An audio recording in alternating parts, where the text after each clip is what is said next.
rank where the view is nothing less than phenomenal. For how I express and project from my abdominal. The only view better, both my daddy and my mama know. No living parents, my sons give me balance. My wife is my serenity, this mic is my identity. The world is foul enough, that's why I write without obscenities. Provoking danger with broken language and spoken anguish. Begging to get hurt, why would you ask to go through changes? Yes, Lord, life's a chessboard, master the angles. Control the tempo, be the one who holds the info. Acknowledged knowledge is just as deadly as machete swings. When spoken, the truth is as potent as that Medellin. While others swear the style is free, I just let it ring. Our time is undervalued, soldiers make us better kings. My fans on my shoulder, reaching after better things. Today I take the shot, for them I'd rather set the screen. My mama told me follow my dreams. My daddy told me get it by any means. Stand tall, make him bow to a king. But I've evolved, you can see the resolve. Look in my eyes when you speaking to God. Life and for those who we caught up in using what I was taught with the muse. I guess they call it proving I'm more than an artist. Penciling out my darkest while stenciling out a harvest. And storing what gets me from A to B, just like garages. Instrumental with collages. Envision what I've been drawing. Broadway to give you rhythm like the great Lena Horne.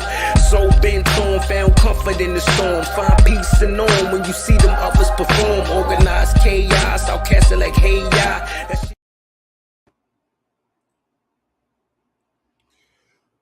Yo, party people in the place to be. What's good? Finally, he is back. What's good? What's good? It's the number one Chief Rocket Knicks Universe, your main man, Uncle Freezy, and welcome to the Knicks at Night podcast. What's good? Andy, and I see you. International Andy.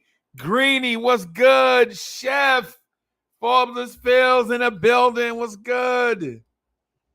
I see y'all. Almighty Finesse. What's good, bro? What's good? What's good? King Ant G is in the building. What's good, man?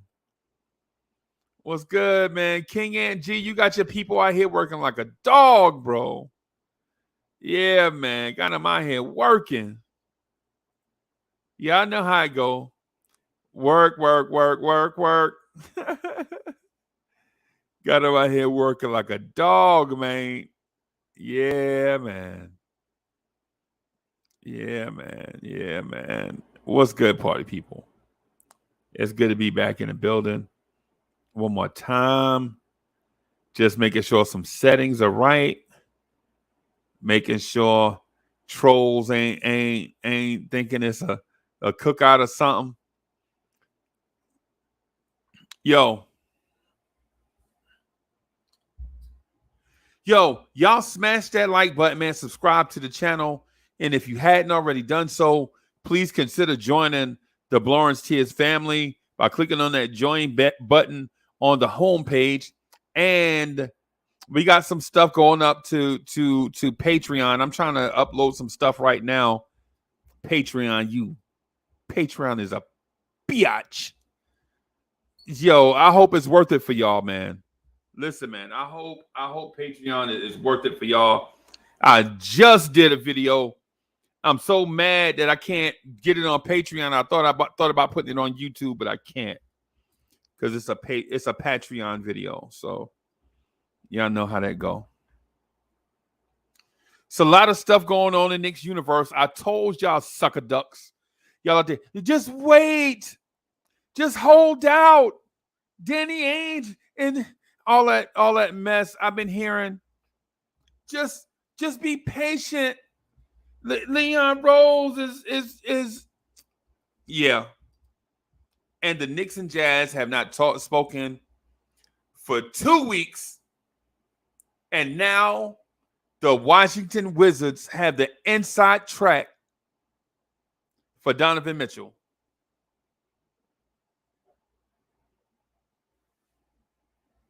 Now the freaking Washington Wizards.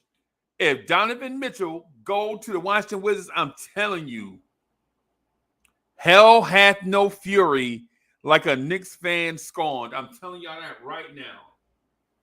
Right now.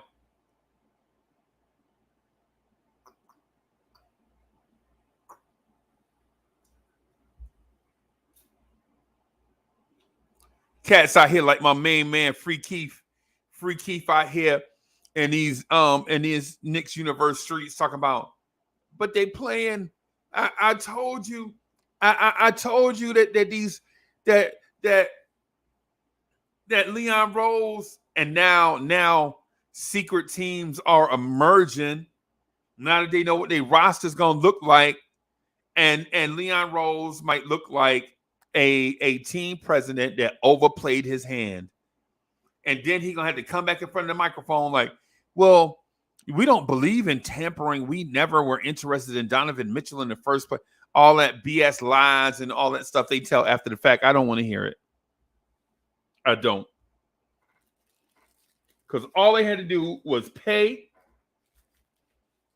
And a lot of us would already have our black 45s. A lot of us would already have our black 45s already. Leon Rose out here. Y'all talk about Leon Rose out here doing this and Leon Rose out here doing that. I told y'all I gave Leon Rose a deadline, right? I told y'all August 1st. What's today? July 30th? Okay. They think it's a game, but I'm telling you, I'm going to type an email to James Dolan on the air and send it on the air with y'all looking so y'all know I ain't playing. I ain't messing around. Because sometimes you got to consider your customers, man.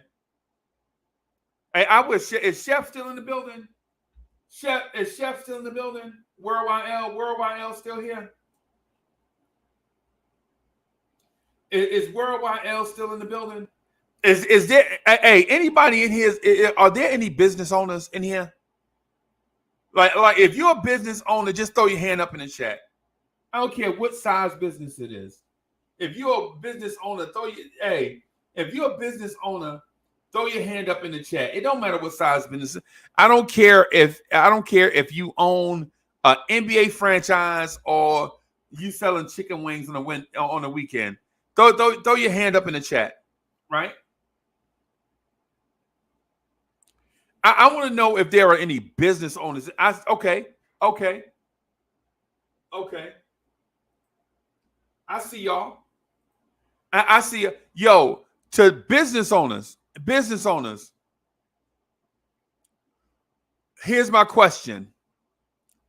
Who is the most important person that you encounter on a daily basis? Business owners, who's the most important person you encounter on a daily basis?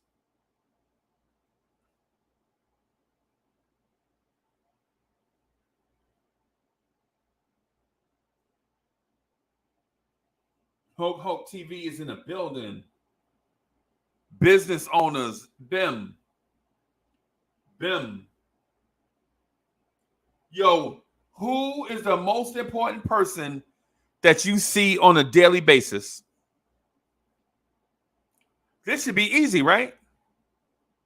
This should be an easy question to answer. This should be an easy question to answer, right? I'm going to take a wild guess and suggest that anybody running a business values the customer and patrons more than they value any other stuff. They value the customer. Because you could go out and get plenty of assets. Man, look, man. Look. You can go out and get plenty of product, and your products can be fire. Your service can be fire. But if you don't have any customers, guess what you have a whole lot of? Services and goods that you can't get rid of because you have nobody to buy that stuff from you.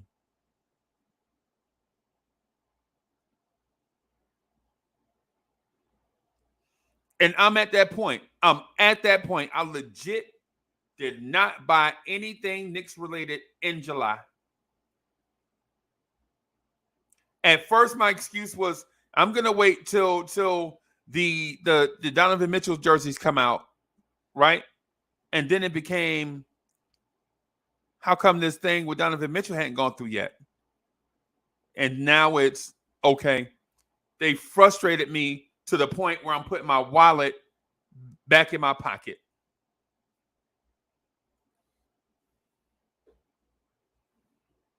Because of all this Game of Chicken and Game of Thrones and Game of Life and all these games, what these people have forgotten is you can't play games with the customers.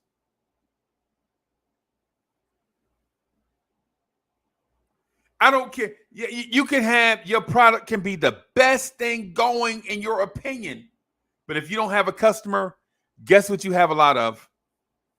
That product. Because you have nobody to sell that product to.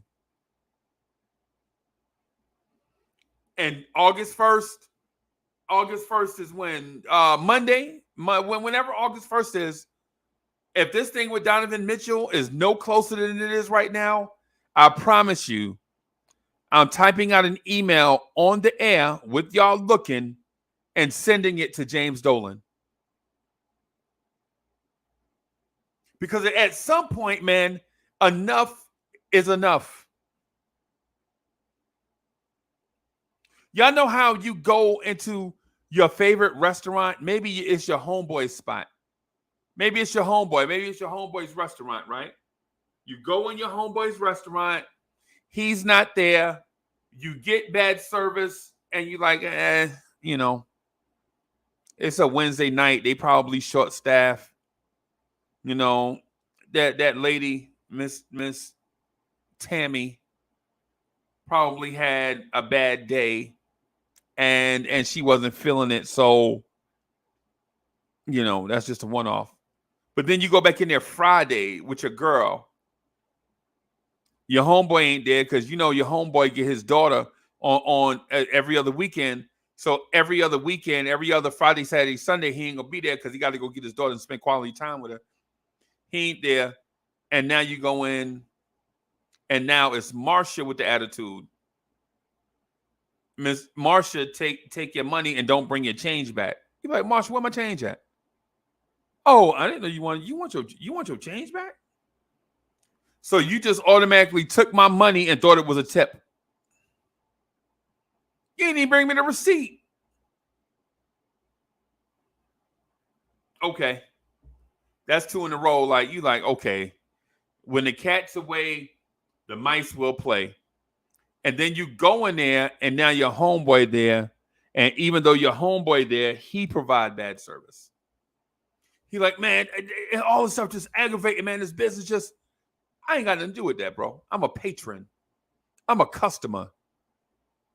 But Uncle Freeze, you not a normal customer. You my friend. Why you acting up? You see all this drama over here, man, blah, blah, blah, all this stuff going on, man, blah, blah, blah. Bruh, I'm your friend, right? But right now, I'm your customer. And you shouldn't treat me bad because you always get my money.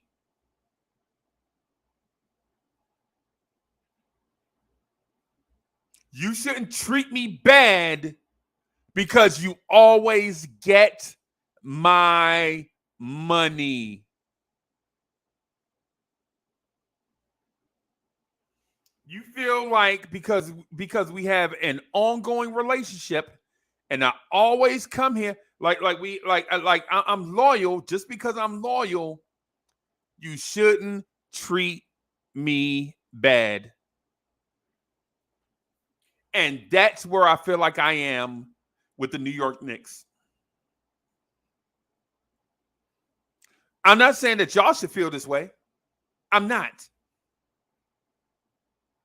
I'm not saying that y'all should feel like, I'm not saying that y'all should feel frustrated or flabbergasted or suppressed or denied the right to quality service by somebody that takes you for granted.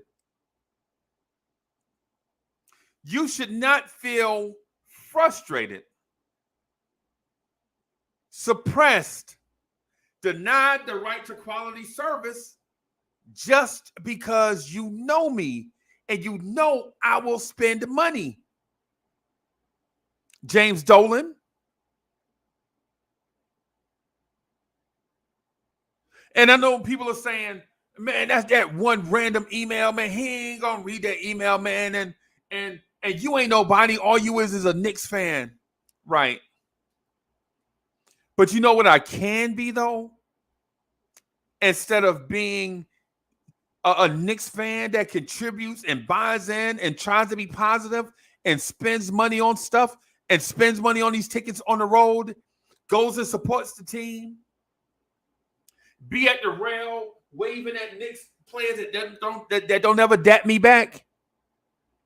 Instead of doing that, bro, I'll just stay home. And I won't spend money.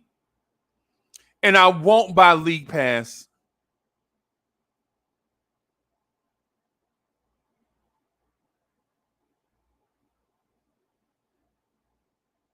And while I won't encourage others to do it, I won't encourage y'all not to buy League Pass and all that stuff and get buy all these fancy packages so you can watch the Knicks. I'm not going to discourage y'all from doing y'all thing, but I will definitely not do it that way for myself.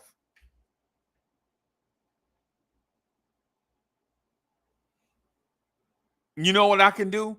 I could do just like 1,000 other outlets do. Read the box score and talk about it out of context.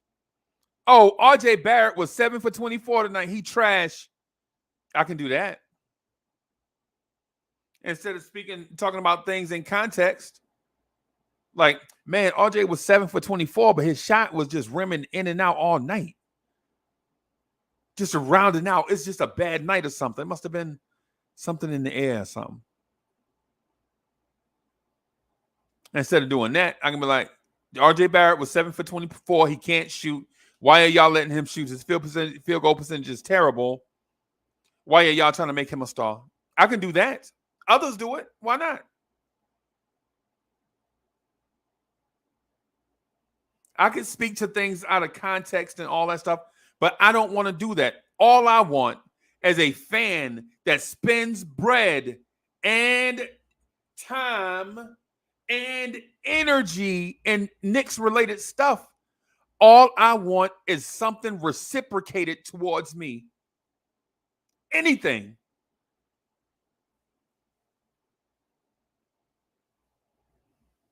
It's like being it's like that relationship with two people being in a relationship all long. They've been in a relationship so long they don't even hug each other, hold hands no more.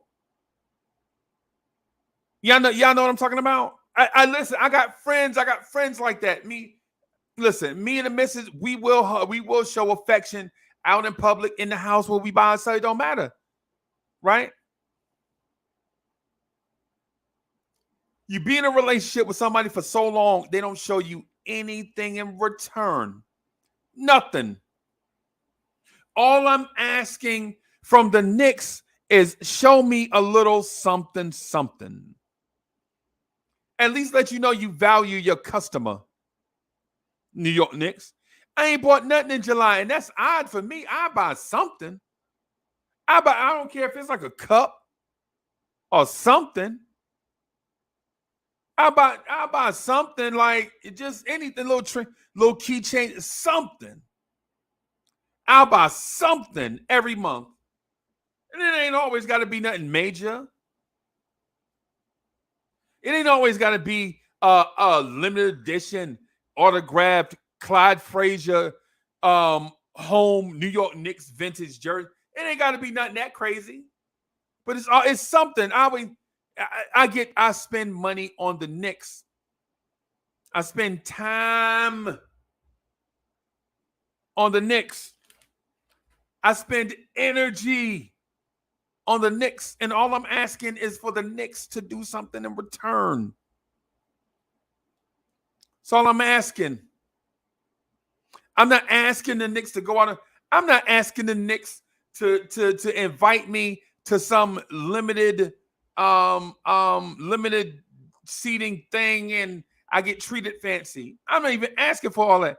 I don't need to rub elbows with Mark Jackson. I don't. I like rubbing elbows with the chat. Y'all my people.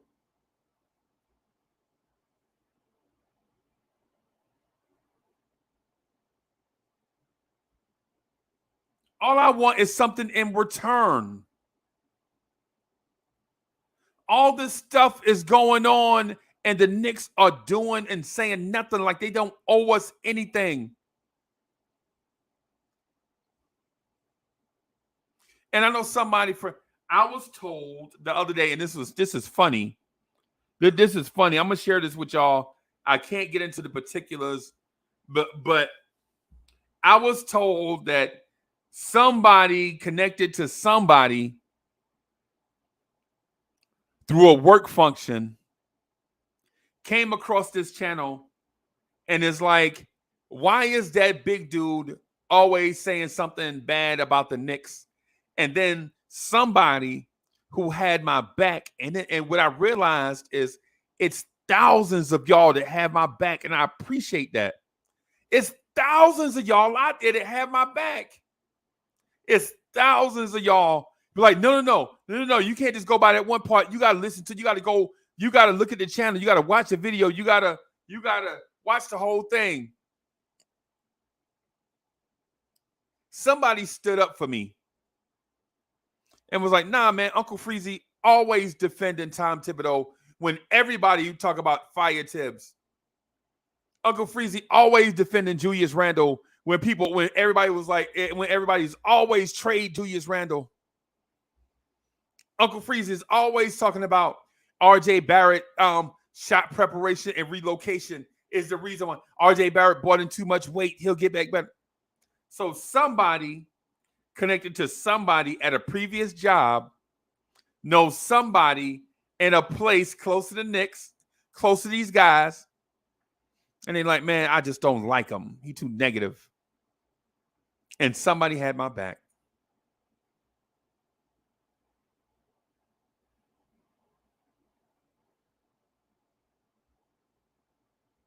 And that feel good knowing that people have your back, man. Kind of like how I have y'all back. Like I'm legit the mouthpiece for a lot of y'all. Like I ask y'all questions and legit get y'all feedback. So somebody ask me, I'll be the representative of the people, like the alderman. Right? Or what the alderman is supposed to be. Right? Like the mayor, or like what the mayor is supposed to be. The true representation of the people. Like they ask my opinion is such and such. Well, what do the people say? Well, the people say such and such. I never say, well, my opinion is such and such. Right? What's your opinion, Uncle Freezy? My opinion is this. What's the people's opinion? Oh, my opinion, like I said, is not. I don't ever do that. I don't ever put words in your mouth. Right? Hey, and I got y'all back too. I see you. It's good to know that people out there will stand up for you. Like what I'm talking about right now. Like Knicks, man. James Dolan, do something. We out here spending money on these Knicks, man, and y'all not doing nothing. Like y'all don't even care. It's like y'all so busy spending money. Y'all so busy counting money that y'all don't care what the fans talk about.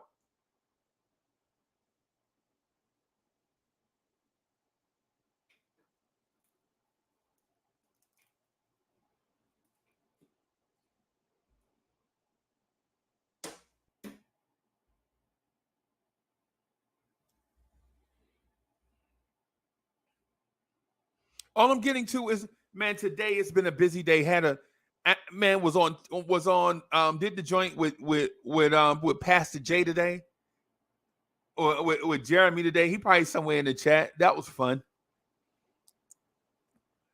Worked on some stuff for the fellas. They want to do the football channel. Working on intros and little football stuff for them so they can kick the football channel off, and so they can do that. They really have no idea how much work it is, but they asked me to do it, so I'm doing it for them. It's kind of one of the reasons why I couldn't get to the KMD today, because working on that stuff, had some work stuff, trying to put some stuff in place, trying to do the Patreon thing. And I know I'm saying it wrong, Patreon. I know it's Patreon, right? But it just the word looks funny, right? And so I didn't get to do the KMD today, and I was livid. I've been holding this thing all day, like let me at him, coach, let me at him. This whole thing with Donovan Mitchell thing is a fiasco, because it doesn't take. Excuse me, y'all. This Mo bought me these these flavored waters. She's like, man, you drink too much soda. I know. So I stopped drinking the sodas and stuff and started drinking these waters, these fizzy waters. It's like 0 sugar, 0 calories, 0 caffeine, 0 sodium, 0, 0, 0, 0, 0. Y'all know. I'm talking. Y'all know what I'm getting at. But they make me burp though, which is, I be trying to be classy up here, and you know. Nah, I don't think it's seltzer water, bro. I don't think so. It may be seltzer, but I mean, I don't know.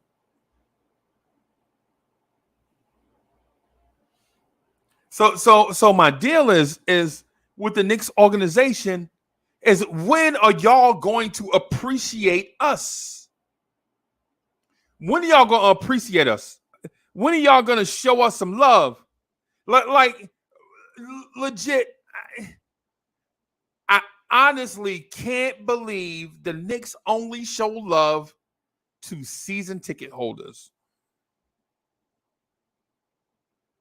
Are those the only fans in Knicks universe, season ticket holders?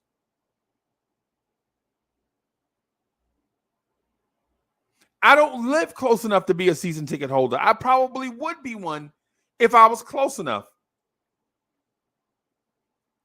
If I was a reasonable distance away from the Garden where it wouldn't be a hassle, you know what I'm saying? Like going in and out of traffic, man. Game start at 7:05 or 7:30, getting home at 12. I just can't do that often on a weeknight.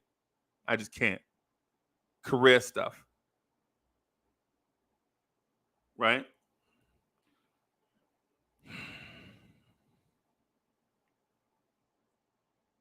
Dolan, you got to do something, bro, because we are beyond the point of where things can be repaired.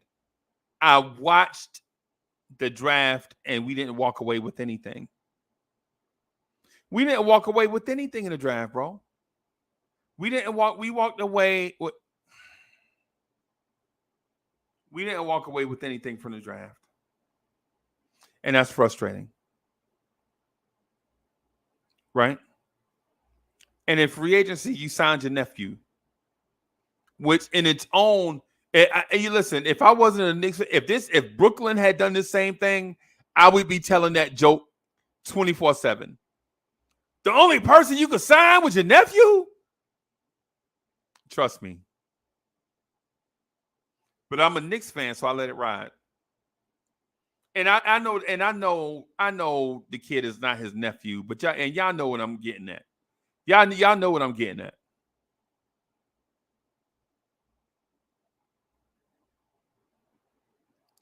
At some point, the organization has to show the fans some love. Because I don't feel it. I don't feel it right now. I didn't feel it all season. We went to a handful of games this season, and we saw the Knicks. And listen, coach, we went to the game a few times. We were by the Knicks players, and I didn't feel no love.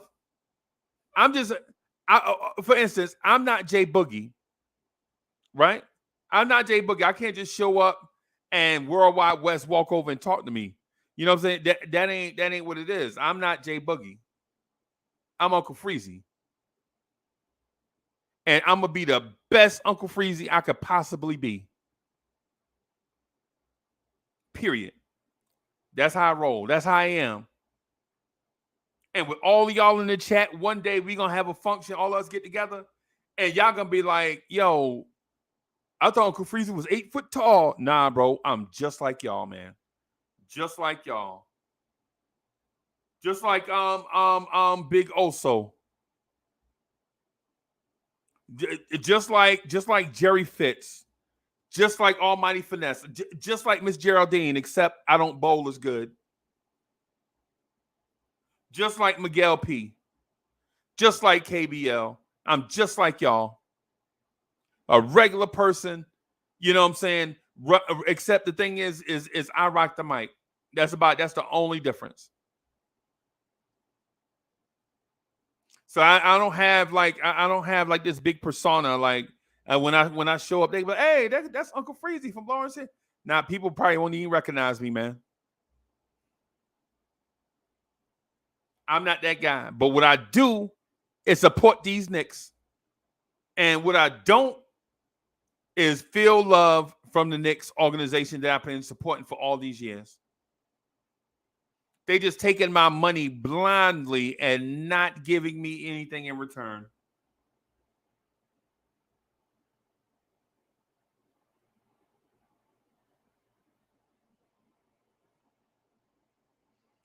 And what we do is we sit here loyal to a team that quite honestly has not been loyal to us. They big time us. And I wish it wasn't that way.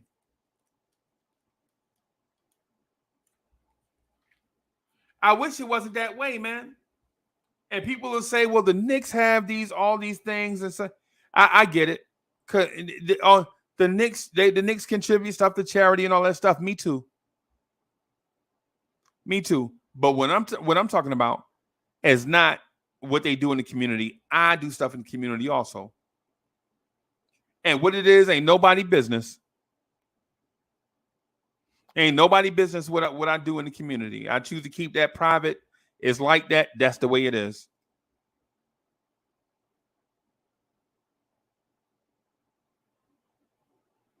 The things with the Knicks, though, is how do you sit there knowing that you're in the upper echelon of everything, of price, everything, and we don't have a superstar player, but we pay as if we have a superstar player.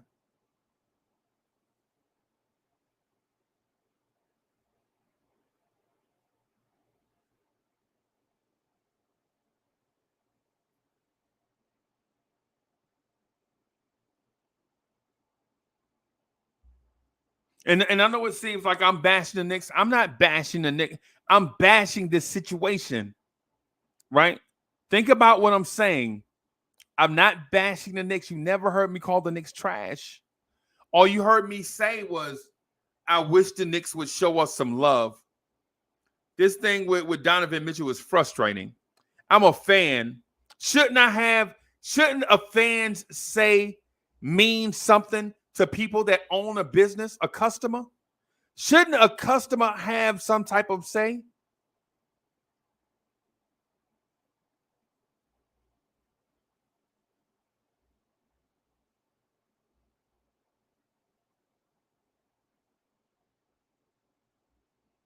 And I'm sorry, I know Blorange Tears is different. People are like, yo, Uncle Freezy be talking about all this stuff, man. And all I wanted to know was when the trade gonna get done. Hey, man, nobody knows when the trade is gonna get done. You know what I'm saying? Nobody knows. Nobody knows. And quite frankly, man, I don't think everybody cares. Only fans care. Only the fans care.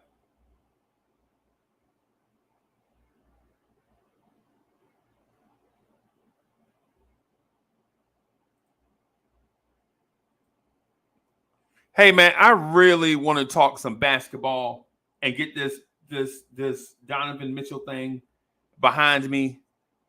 I really want to get this thing over with. I want to talk some basketball, man. Andy says, I ain't bashing no one. If all y'all want to see bashing, go to my yesterday's video and see how I got bashed. Andy, I watched that, bro. I watched it. You were good. I honestly don't think I would have put that link in the chat yesterday. You're bold, bro. Andy put that link in the chat, and yeah. Andy is my dude, y'all. When you put that link in the chat, I was like, uh-oh.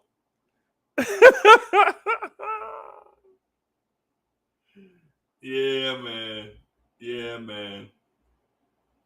Hey, Jerry Fitz says, goes both ways. I feel love because they didn't overpay, didn't get played. Many got robbed. We don't have to. Nah, see, but the thing is this. It's not what is being paid and who is coming and who's going. It's about keeping us in a loop like something, anything. Come on, man. Give us something. Why do I have to click on something that clearly says Salt Lake City, Utah to get Knicks news?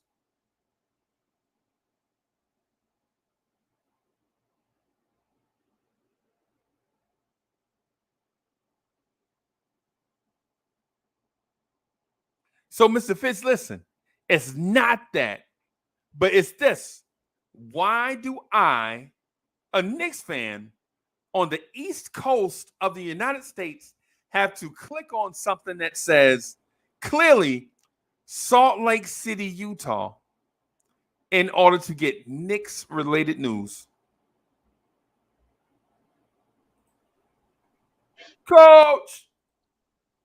What's good, brother? How you doing, man? I don't know, man. Just feeling defeated a little bit. Hey, man, do you know football? You know anything about running backs? That's if I had an expertise, it'd be that.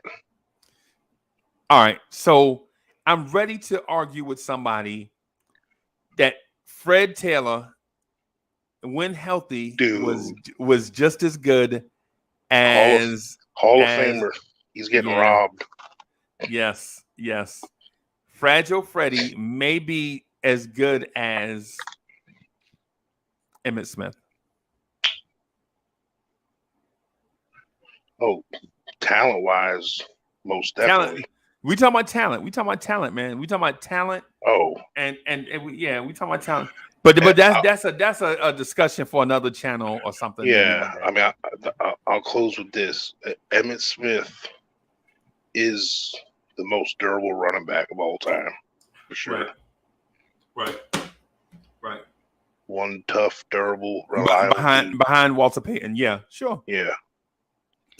Well, because Walter Payton played against real defenses like the Steel Curtain. The Purple People Eaters were in his division.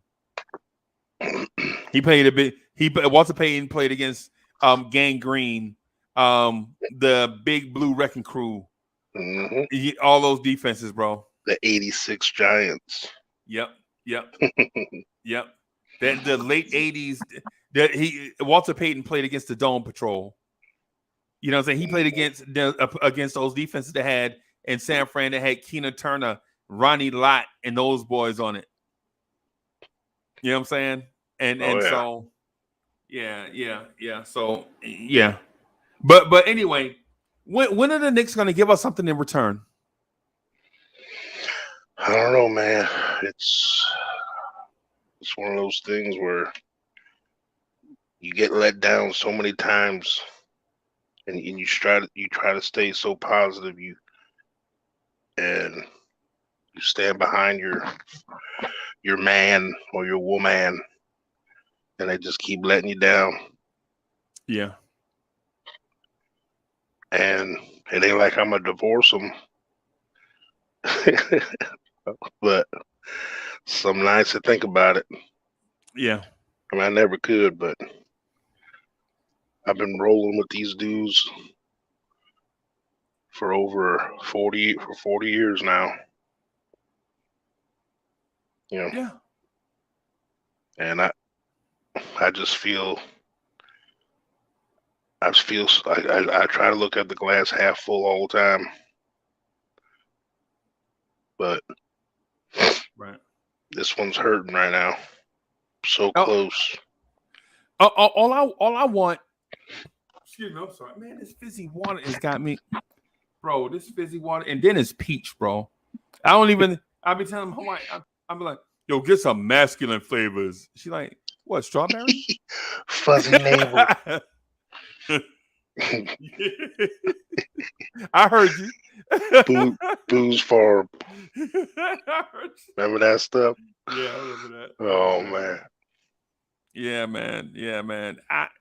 King Ant G, what's good, bro? Yo, What's up, man? There you go. why y'all sound so sad, man? Bro, if Donovan Mitchell get traded to the Washington Wizards, bro, It's not happening. you don't know that. He not Washington. Listen, we just like as Knicks fan, I get it though. Like, so let me say this first. Like, your overarching point is like spot on, right? With the Knicks and the history. But I don't know if this situation is that. I think this might just be Leon Rose sticking to his guns and Danny Ainge trying to be a bully of sorts. And Leon just not going for it. So I mean, if that's the case, like I could understand that. But I just think it's the same thing. I think every piece of news that comes out is a bunch of baloney, man. It's all the same thing. Danny Ainge is trying to drive up the price by finding offers that can compare to what we can offer. I still don't think Donovan Mitchell starts this season as the Utah Jazz. I still think we're the overwhelming favorites to land them. It's just going to be tedious and drawn out over the summer. So, I mean, if I was y'all, man, I would just give it a little more time, man. You could even stop talking about it. I understand that part of it because, like, after a certain point, it's like being yanked back and forth, right? But I say give Leon a little bit more time. Which back and forth song do you remember? Do you remember Back and Forth by Cameo, or do you remember Back and Forth by Aaliyah? You remember Back and Forth by Aaliyah or Back and Forth by Cameo? Which Back and Forth song do you like? Do you remember? King Ant G. You gotta sing the song to me, man. Did you? I ain't singing no song to no man. You crazy? You probably remember You gotta sing the song. Either one of them is ringing a bell to me right now. Okay. Even the Aaliyah one's probably before his time. Ring My Bell is a different song. Yeah, that's Anita Ward. Yeah, I remember Anita Ward. Yeah, Back and forth. Yeah, that's. Hey, King Angie, I ain't gonna lie to you, bro. When I was a short, this is back when we used to do this dance called The Hustle. Oh. Now, I know people don't remember this dance. I know this people don't remember this dance. This might be a little bit before everybody's time. Right? Hey, chat, if you remember this dance called The Hustle, and they used to start off, do the hustle. Yeah,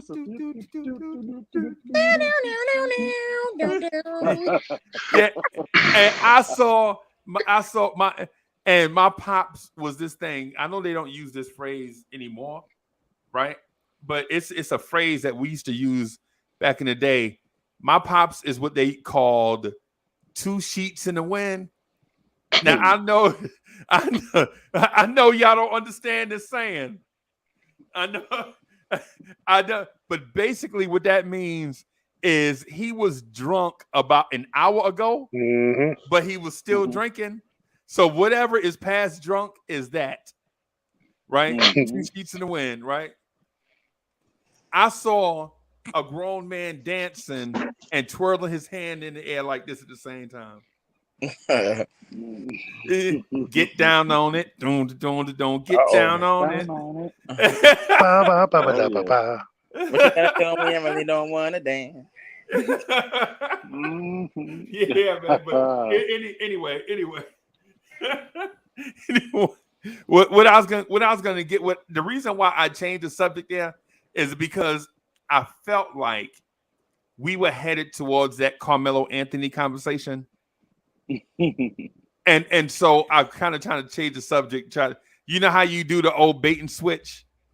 Because what happened is the thing about a star, and when the Knicks get a star, what happens is we're never able to get a star to complement the star that we already have. Right? Whether it's Bernard King, whether it's Patrick Ewing, whether it's the combo star of Sprewell and Houston. Remember those two were together and they couldn't get a third player to step up because Larry Johnson's back injury had kind of ruined his career, right? And the other guys, Marcus Camby was still too raw. Marcus Camby was kind of like Mitchell Robinson, kinda. Not. Camby is better. Camby was better than Mitch. I'm not saying he wasn't. What I'm saying is at the time in '99, you couldn't get a star to go with Marbury, right? And just now, when King Ant G said Danny Ainge and Leon Rose, and it reminded me of when people were telling me that Chris Paul was in the bag. King Ant G, you remember that when we had Melo? And CP3 was a free agent. Y'all remember that? Yeah. And we signed Tyson Chandler. And people told me that Chris Paul was in the bag. Bro, you just gotta wait. You just gotta play the game, bro. You just gotta wait this thing out, man. Chris Paul and blah, blah, blah, blah. And Chris Paul never even acknowledged. I'm talking about after the wedding. Chris Paul never even acknowledged there was even a hint of him coming to the Knicks ever. After that, I never saw Chris Paul utter the words, "Hey man, I was headed to New York, but they signed Tyson Chandler." We'll hear it. Anybody? Y'all ever heard that? Ever heard anything? We'll hear it in his end of career documentary that he do. Yeah. I was gonna go there. The Melo fans always do that, bro. The Melo fans. Oh man, we'll hear it. And so King Angie, I'm sorry, go ahead, Coach. I was gonna say, like, the difference for me with the Melo trade and this one is the Melo trade. I mean, we actually did give up a lot. Like, we gave up too much to where Melo didn't have enough at first to succeed. But with this trade, we still gonna have 4 solid starters with him. Coach, is this a lot? Think about it. Look at that. That's not a lot to me. Look at what we gave up. 1 first-round pick and 2 second-rounders. Could you imagine? And 3 role players. I mean, those were 3 starters at the time. That's why, but that was an issue. Those will never be 3 starters on a championship. I mean, at the time, Felton and Chandler were pretty solid starters. We got Felton back though. Yeah. Yeah. No, I know. But at the time, everyone was saying we sold everything for him, but we really didn't. No. And even now, we gonna still have a whole starting lineup to put around him. We ain't giving up any of our starters.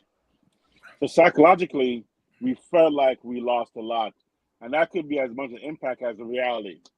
That could have been at the time the psychological factor going, "Oh man, we gave up everything," despite the reality. It feels like a huge loss when it really wasn't. But our mindset was already there, so we're already in a defeatist mode. So that's what I'm thinking was the Carmelo Anthony trade was. It put us in a defeatist, huge loss kind of mode where you're like, man, that was nothing. That was just a transitional time. Let's work from here. But I mean, you played sports where, or whoever actually, Freezy, you ran the PT when you ran the PT, running the what do you guys, the 3 miles? Yeah. I mean, you guys may have done 300 meters because you're the Army, but I mean, in the Marines, we have to really run some distance. Yeah, I know. probably, Y'all ran to y'all car and smoked cigarettes. I know. but yeah, sometimes you actually there's a base out there in Paskins Plaza. I don't know if you guys know there's a military base out there, and the Marines Okay. reserves are out there, and we had to it was an old airstrip, and we ran out and we made a turn up the strip, and then when you made a turn back, looking back as to where you got to go, you're like, oh man.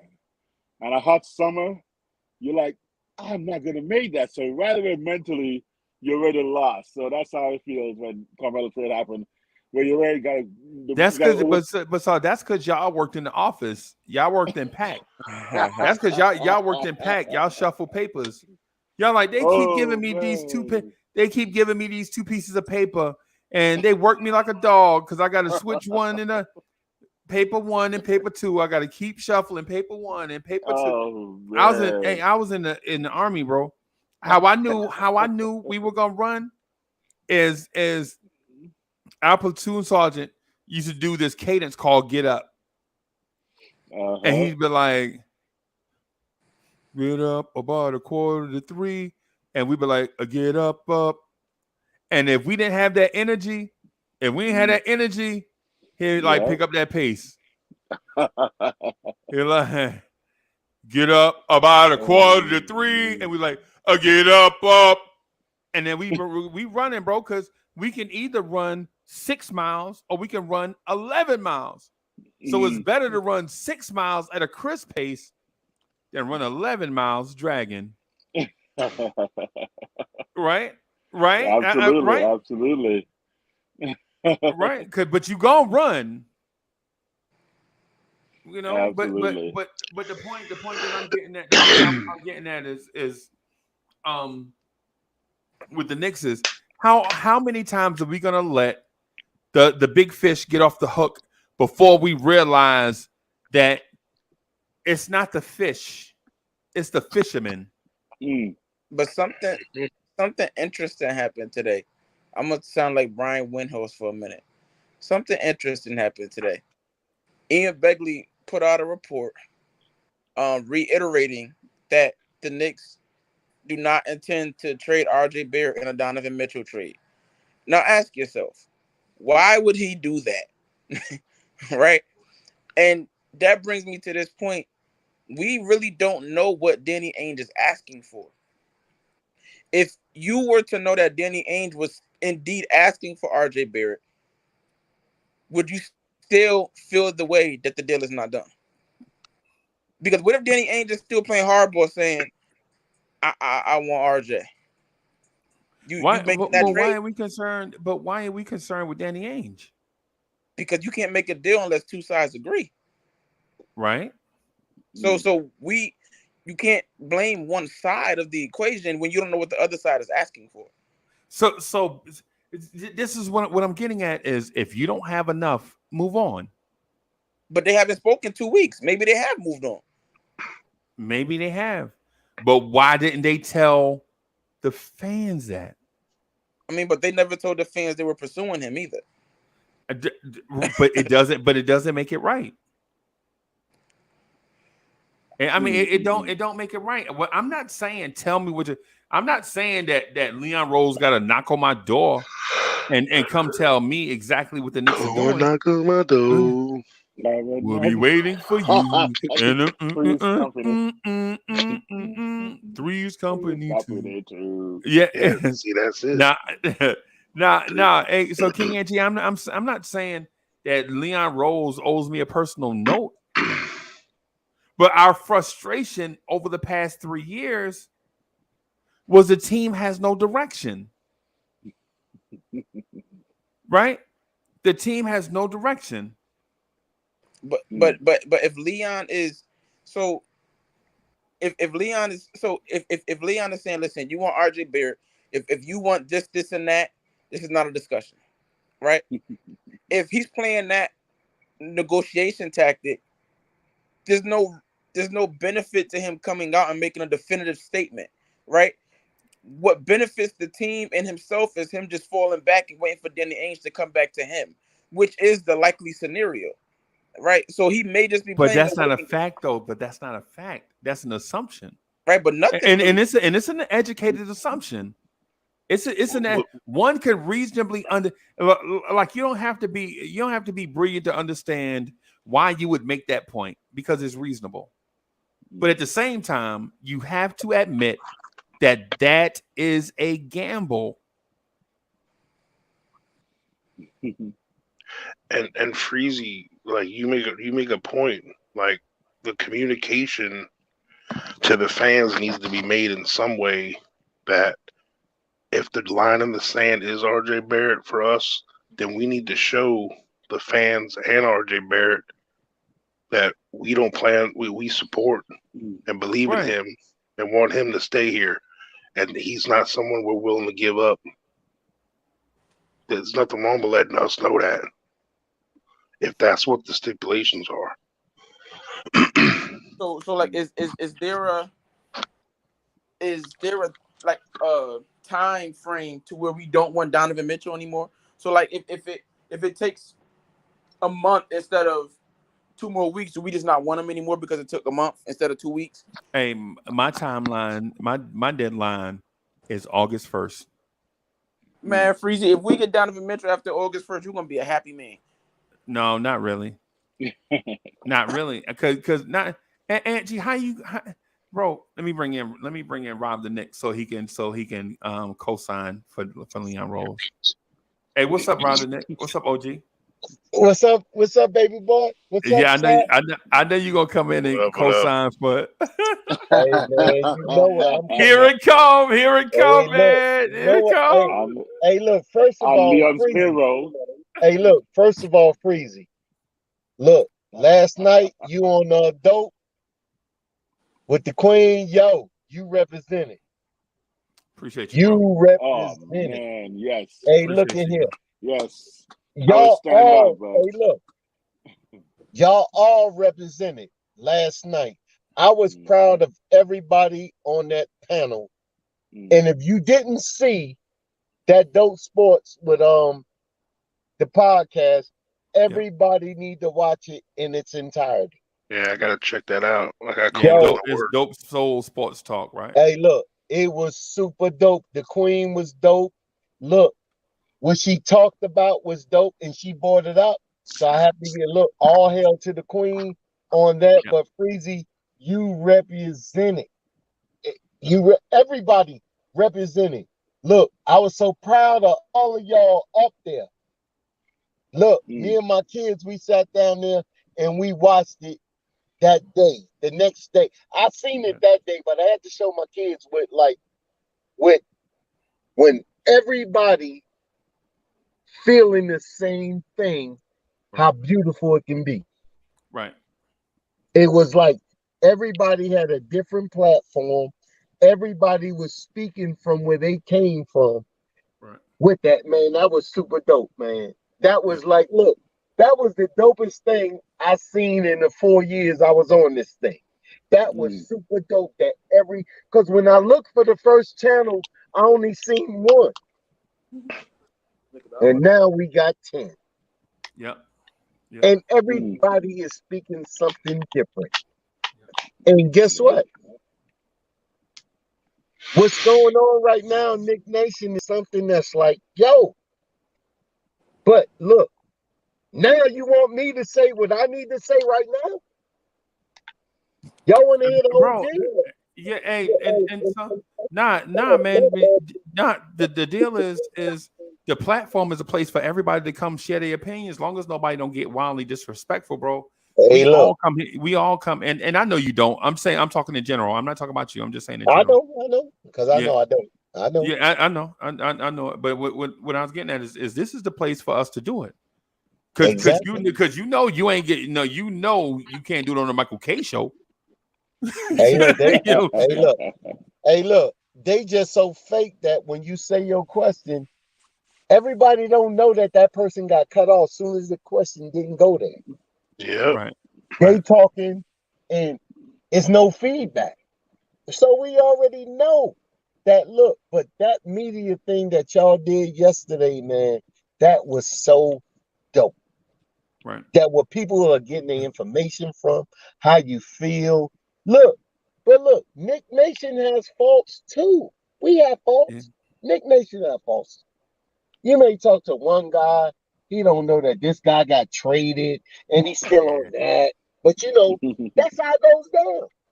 Right. But we're here to fill out everything that they don't have.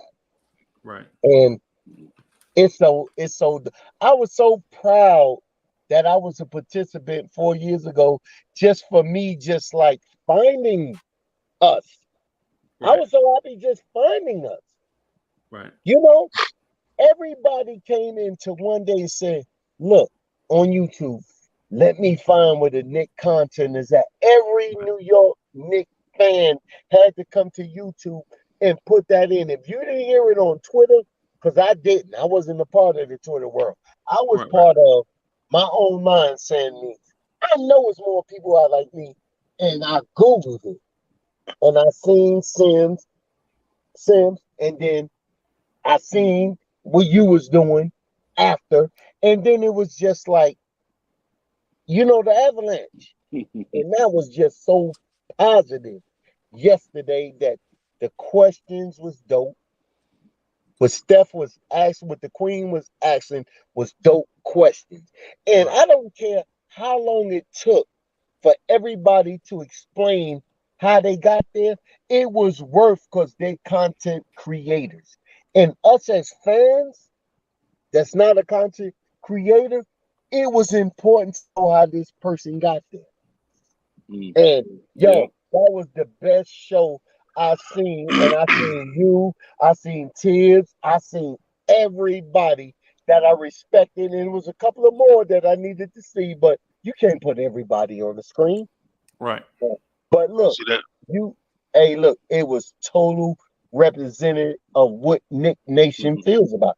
Even though I think that they need to talk about the scrubs in Nick Nation, because you got the Nick Nation. Yeah, it's scrubs out there. Freezy, it's scrubs in the building. I know. And it's not up to you. It's not up to you to see them. It's up to us to see them. There's a lot of scrubs out there. See through them. You got scrub fans. If you just a RJ fan and you just a Randall fan, look, you a scrub because you're not a team fan. Right. You got some people out there, Freezy, that they will not want to win if RJ ain't win the game. Right. You got those fans out there. They like players better than fans. That's why I disassociate myself from everybody that left Chicago when Mike was gone. You're not a Chicago fan. Right. If you're a Laker fan, look, this is why our nation is so big. We never, on the majority, put a player before the team. But you got the Knicks been established so long, and Chicago never had a ring before Mike. So they think that it's cool when Mike leaves. Oh, I go with LeBron. So you're not a fan of basketball. You're a fan of a player. Right. And that's not cool to me. You can't talk to me. You can't even talk about my hardship with New York if you're not still in Chicago when Mike left. I know Chicago fans before Mike got there, and they still Chicago fans. This is what we believe. This is what we believe.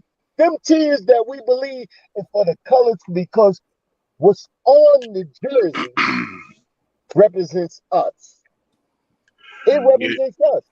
And if you're not living that with your team, don't even talk to me. You can't tell me you got 5 teams. Oh, I like this player. Oh, wherever Durant go, that's where I go. Then you follow that player. Yeah. But don't say that you have a team. You're a missionary. What you call them in the service? You're a missionary. Mercenary. Yeah. You're a mercenary. You killing for everybody. Hey, look, the struggle is what it's all about. So when you get there, you know you got to the mountaintop. Right. And I say that to say this. What the New York Knicks are doing right now, today, inept is what Freezy words was, and because I always come at you. Inept, we put us in the position in 2 years, to get right there with this new regime. 2 years. In the third year, even though what was left behind, Leon Rose decided to keep because he thought they was players that he needed to move forward. But in 2 years, we right here, we looking Donovan Mitchell face in the eye. We looked at Bronson face in the eye. We looking at them. Mm-hmm. They want to come to us. Let's kill a myth. Nobody wants to come to New York. They want to come to New York when we're winning. And that's okay. Show them that we're not winning 17 games. Show them that we can get 40 by ourselves and then you get us across the way. Right now, love Donovan Mitchell. Love him. He's a year early. Yeah. We have to see what we drafted is there. If we do Donovan Mitchell right now, you know what? Look, what Donovan Mitchell is worth to you, Freezy, right now. We won 37 games next year. We get Donovan Mitchell, how many more games we win? Personal question, straight to you, Freezy. How many games we win? 8. Okay, so now, if Derrick Rose was healthy, is that 8 games? That's 5 games. Okay, so we're going to add $30 million for 3 games? He worth more than 3. No. This is what Freezy said first. Freezy said 8. He said right. 5 with Rose. So we're talking about a breakdown of 3 games. So we no, OG, you got to add them together. You can't subtract them. No, I'm not subtracting anything. No,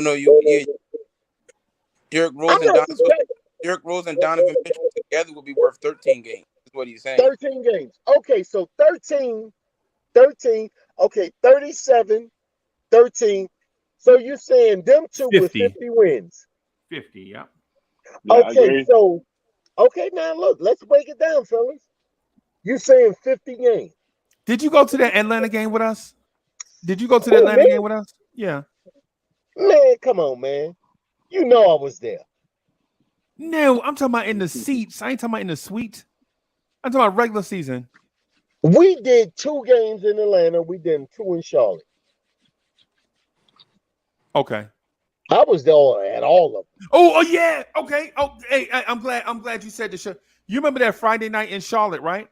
Remember that game was close and Charlotte pulled away down the stretch? Yeah. If we had Spider Mitchell, we win that game.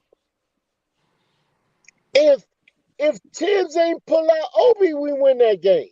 Oh, Lord have mercy, man. Wow. If Tibbs ain't pull out Obi, we talked about that. Freezy, we talked about that. He pulled them out after he went through the legs on the dunk, and we was up 1. He changed. We was down 7 before he put Obi in. Obi put up 1. Then he put Randall back in the game, and we lost the game. Not saying that it was Randall's fault. That's not what I'm saying. But the momentum of that game was going on the Obi side. Right. And look, you take Donovan Mitchell, and he's going to give you 3 games more than Rose at $30 million. You think 3 games is worth $30 million? What's the least amount of Donovan Mitchell? I never said 3 games, bro. You asked me how many was Donovan Mitchell worth. I said 8. And then you said if Derrick Rose is healthy, that's 5. Okay. Yeah, because Derrick Rose, if Derrick Rose was here, we would have won 45. Because if you look at the season, Rob, let me cut it right in the right away, Rob. let's assume let's look at the best case scenario or the worst case. Let's say 13 games or 8 games, whatever the difference is. You're going to calculate based on the salary how much that is per game. So let's just go for the 3-game difference and say it's 10 million per game. And from that logic, yes, from that analysis with that data, you're absolutely correct. However, actually, it's so perfect because just the other day I was watching Trevor Noah interview this guy who talked about they funded schools and after-school programs for 2 years, and they saw no real change in the crime figure. And Trevor Noah came back and said, look at the 2 years. If looking at the rest of the world, I was just talking to this cat from England earlier about soccer.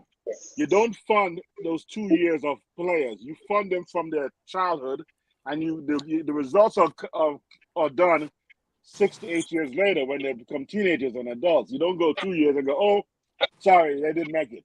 You got to go the full span of a new generation. Spider, you measure them just from those 3-game difference in salary. I can give you 6 different things right now that Spider will add to the Knicks. That is not the 3-game difference right now. One alone is there is a star in New York City waiting to attract another star. That alone is worth $20 million to me. That's one. If you think that he's a star. He is a star. Come on, man. You telling me he's not a star? Yeah, he's not a superstar yet, but he's a star. What did Melo attract? What is what? What did Melo attract? We just had this conversation about Chris Paul and all that. We had yeah. What did they come? It wasn't about them coming. Look at what the factors that caused them not to arrive. But also look at the difference of where we are right now. I think Mitchell not just gives us those initial bump of 3 games. Let's just use, again, I'm using the minimum number of 3 games. But he transforms, like Brunson will, the culture of this organization. Melo, I don't think, was able to truly transform it alone for long term because he needed help. And yes, he needed help. But Brunson and Stoudemire was there first. Melo came. But remember, the Stoudemire's skill set wasn't transformative enough like Brunson and Mitchell are going to be doing to this team. I think this team transformed in so many different ways, from the maturity, from the control of even Randall. And he elevates RJ and Randall's game. Okay, so let me tell you this. Let me say this. $30 million. Okay. Let me say this. In 40 years of basketball, you may not heard this. I know Freeze already heard this because I done repeated this before.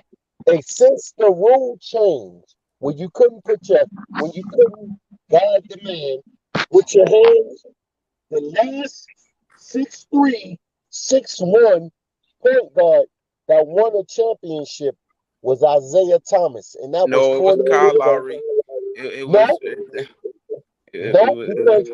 was Kyle Lowry, but Van Fleet didn't start. That's where you got it wrong. Danny Green started. They played the majority of the minutes together, though. Yeah, but Van Fleet was the finisher. He was the finisher, though. He wasn't a starter. You're wrong. Let me tell you why you're wrong. Because Van Fleet had a baby doing the championship run. Okay, so here's another scenario of confirmation bias. You can always take data that matches what your results are needed to justify why something didn't work. No. This is not that. Look at who was won the championship in that time frame. I mean, these are transformational talents. That's my point. Who won championships in that time frame was not small guards. Those guys are not available. Those guys are not available. So we can only go after who's available. We don't. We can let who slides available if you don't fit the bill. Is that guy is that generational talent on this team, Rob? That's not he's not a generational talent. No. Hear me out. Okay, if you it's okay that you believe that. I'm saying, is that talent without Donovan Mitchell, right? Is that generational talent on this team? No. Is there a way for us to get that generational talent on this team without trading for one? Yes. How? Develop. You don't develop a generational talent. Let me explain something right quick. This is the most crucial year in Knicks franchise. You got players that's getting ready to pop one way or the other. One way or the other. You put time in to these players right now. Right now. And they still wouldn't be generational talent. No, listen, you don't know that. Because this team was built. This team was built right now on this year. Donovan Mitchell, to me, is a year early.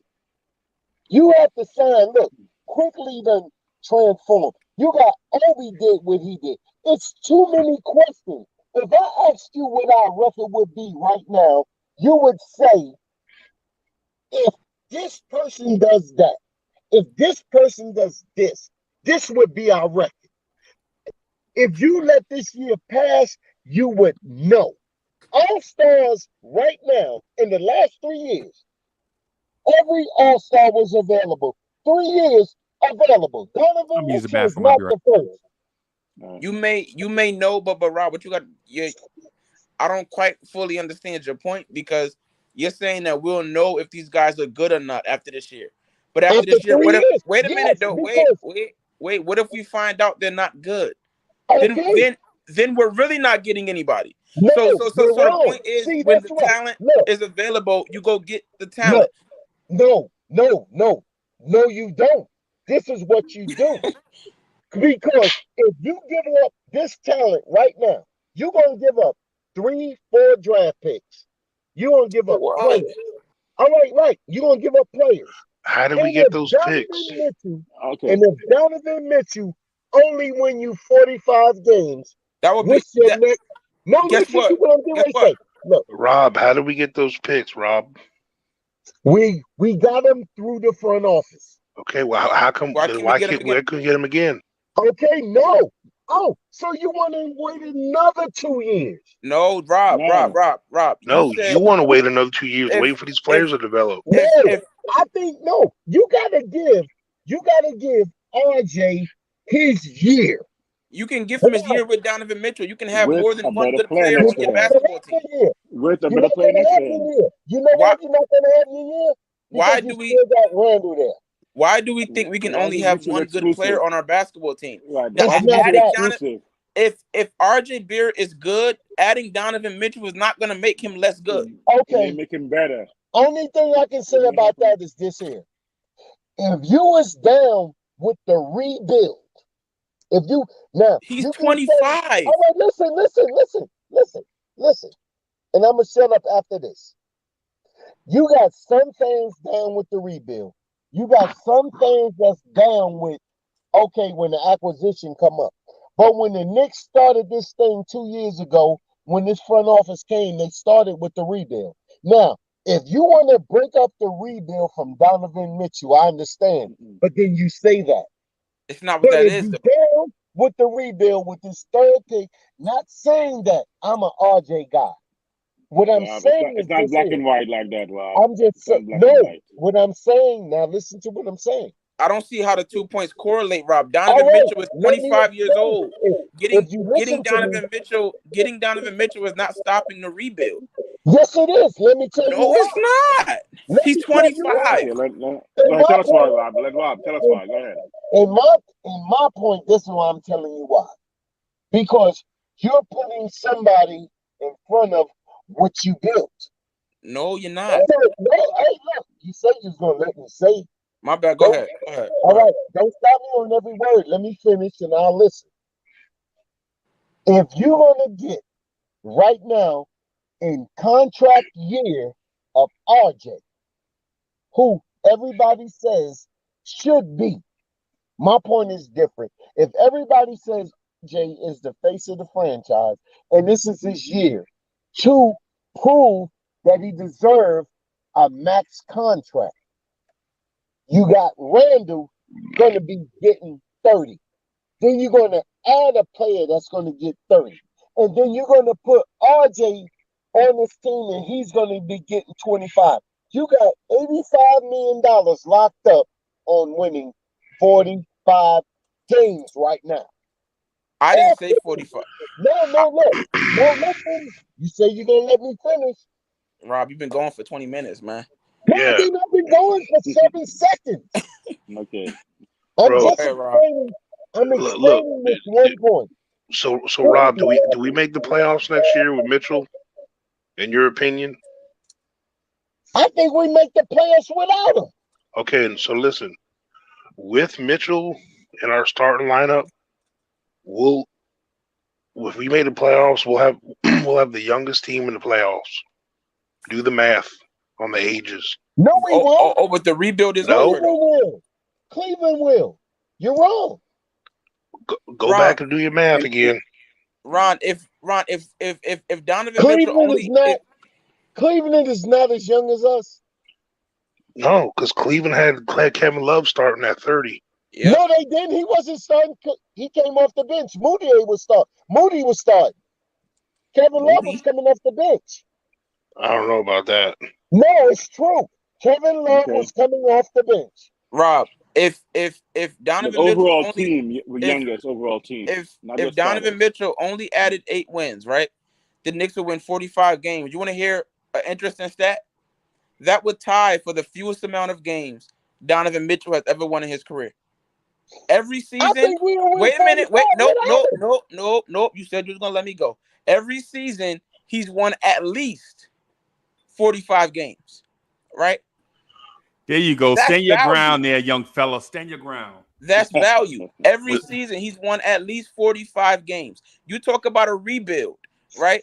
We act as if a rebuild only has one level. You can't stay at the talent or the draft pick acquisition and development stage of a rebuild forever. At some point, you have to move to the next step of the rebuild. Wait a minute, which is adding talent, right? So the first part of the rebuild is gaining assets, getting a bunch of young guys, developing them and rising up their stock. The second part of the rebuild is using those assets to bring in actual championship level talent. Whether you think Donovan, whether you think what Danny Ainge seems to Danny Ainge seems to think that we have enough developed talent to have the conversation. So people disagree with you, right? He don't want the talent. He wants the picks. So that's enough assets to get the deal done. So my point is, even if you don't think Donovan Mitchell was a number 1 championship guy, right? The only starter in our prime is Randall. So our whole starting lineup is developing. Except for Randall. You can't deny that Donovan Mitchell was a number 2 option on a championship level team. Level meaning able to compete for one, right? So we're in the talent acquisition of the rebuild now. We cannot stay in the first stage forever. And that's what some Knicks fans want to do. They just want to play with the kids for 10 years. In the talent, but see, that's where I differ from you. We are not in a talent acquisition. We already have the talent. We in a development. Who's the talent? Who's the talent? The talent is who you see. Grimes is the talent. Quickly is the talent. Obi is the talent. Are any of them Donovan Mitchell? Mitchell is the talent. Are any of them Donovan Mitchell? What? Are any of them Donovan Mitchell? Donovan Mitchell got 5 years in. Come on, man. You moving the goalpost. Let me ask you one question. Look, hasn't he been Rob, left out the playoffs? Look, let me just recap let me real say quick. this first. In the better team scenario, which he was in Utah, got knocked out in the first 2 rounds his whole career. But his supporting cast is going to be better here. Quick question. So we're talking about Utah team was better than our team. Utah team was better than the New York Knicks team. Okay, that's the big. Yeah, because they had him. Because they had Donovan Mitchell. Donovan Mitchell's team. Donovan Mitchell's team. We had this conversation already. We matched up. We did this already. Our talent is what? Let's go to the talent. We got Grimes. They have better talent in Utah.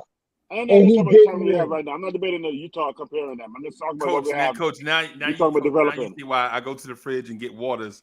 Because we'll have a conversation, and then like 2 days later, we'll have the same conversation sometimes. So, I know. Yeah, so Rob, Grimes, RJ, you said developing still, RJ. This is development, right? What the development? Development. RJ Grimes, Obi, Mitch Robb, right? Developing Mitch Robb, Right. Development. Deuce, Right. Sims, RJ. yeah, RJ. We got that. Oh, Those sorry. guys won us a championship, man. They won us a championship. Sorry. I'm going to go through. So I'm going to name 8. So we have easily 8 players we're talking about right now. 8 players developing. Yeah, this ain't the G League. This ain't the G League.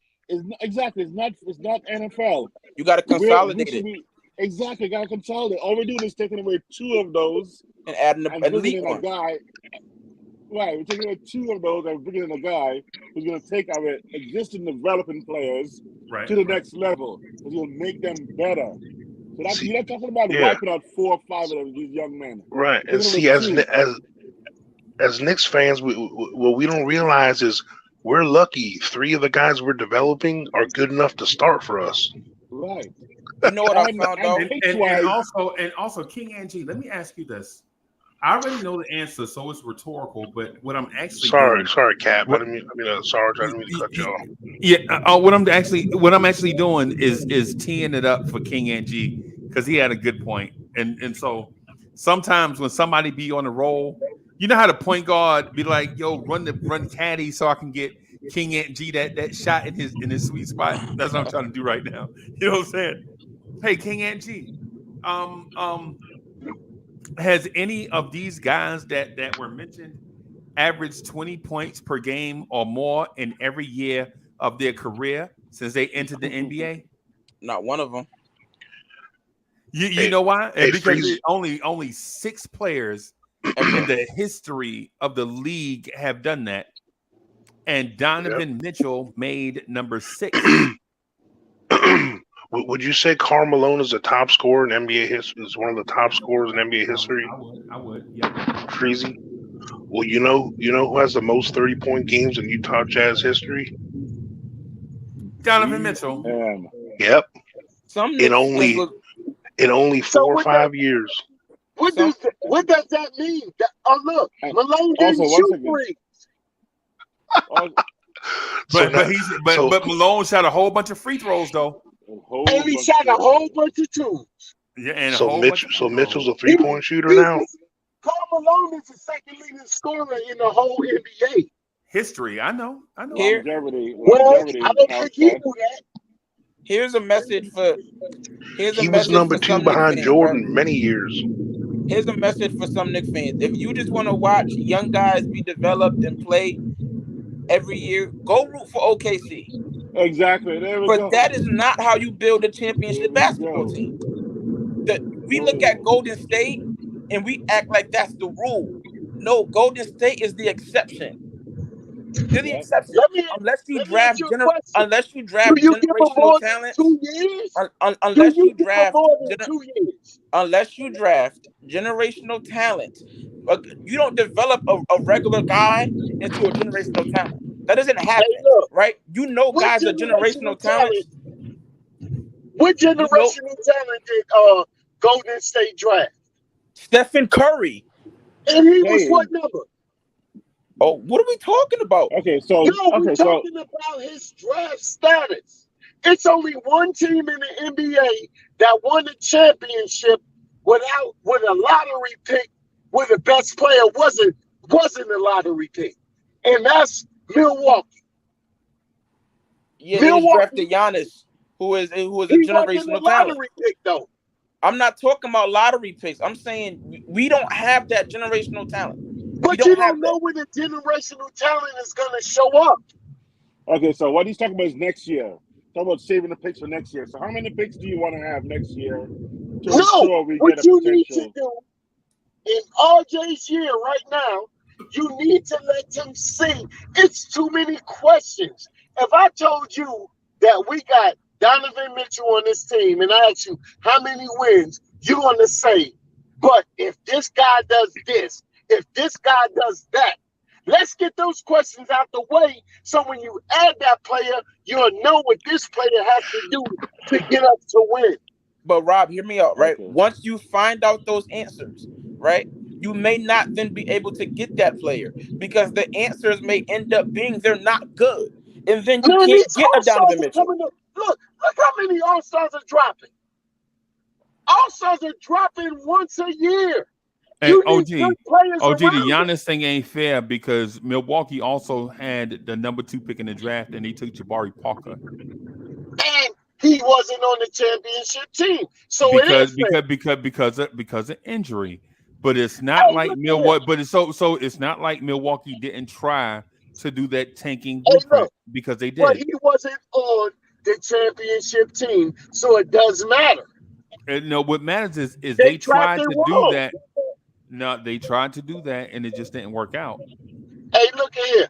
You can put a championship team together without having a lottery pick. That's my point.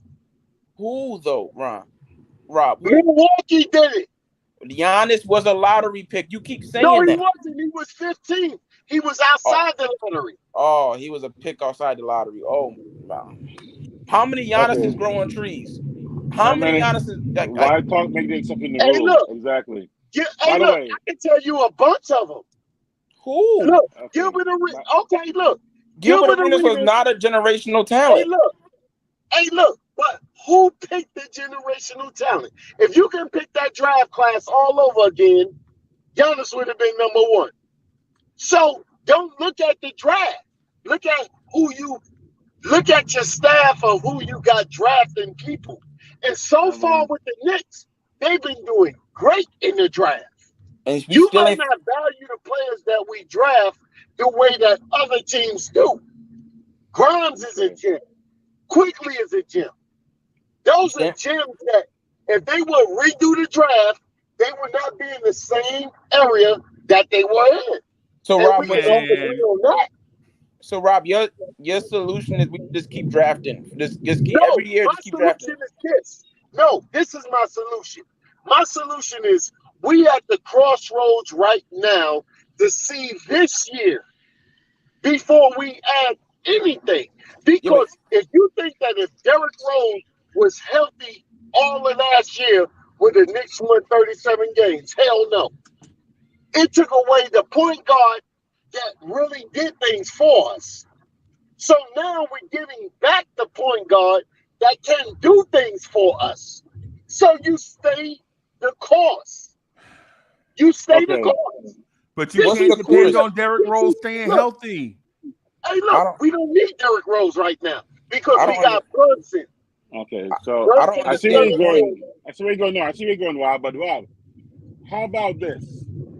You know what helped me once when I went back to the military? Once when I had these old boots, it messed up my ability to hum 10 miles, right? But when I got the new boots, it helped. It helped a lot, right? So this is Brunson, the new boots. We got the new boots on now. I'm getting about 10 miles real easy. You know what has helped? Being hydrated. How about we do both? Give me the new boots and give me some water to stay me hydrated. I want to get me both. Get me Brunson and get me Mitchell. They both will help. It is not mutually exclusive to say, just get Brunson and see where we go. How about getting Brunson and Mitchell and take us to the next level, not to that first level that Healthy Rose did. I want to go to that Rose level and higher. That's what Mitchell take us. And that's the thing, Rob. We hear what you're saying. Rob, we hear what you're saying. We just don't understand how adding Mitchell hinders that. Like I don't understand how adding a 25-year-old under contract for 4 more seasons. Like, how does that hinder the rebuild? If anything, that's like changing the battery. Let me tell you why. Giving it a boost. Because number 1, he's playing out of position. Huh? What's his position? He's playing a shooting guard. And that's his position. His position is a shooting guard. He's got a 6'10" wingspan. His position is shooting guard. He's got a 40-inch vert. He's never not played shooting guard. What? Yes, he did, because Conley was the point. So he's played. That's his position, shooting guard. So he's going to play shooting guard. A 6'1" shooting guard is not going to work for a championship team. Allen Iverson was a 6'1" shooting guard. Did he win the championship? Not by himself, no. All right. So that's my point. If you just want to have good season, good riddance, you can have Nobody's Donovan saying Mitchell. Donovan Mitchell by himself. We saying get Donovan Mitchell and keep adding talent to that. No one's saying just get Donovan Mitchell and and stop. then look, it's money Iverson was involved. by himself.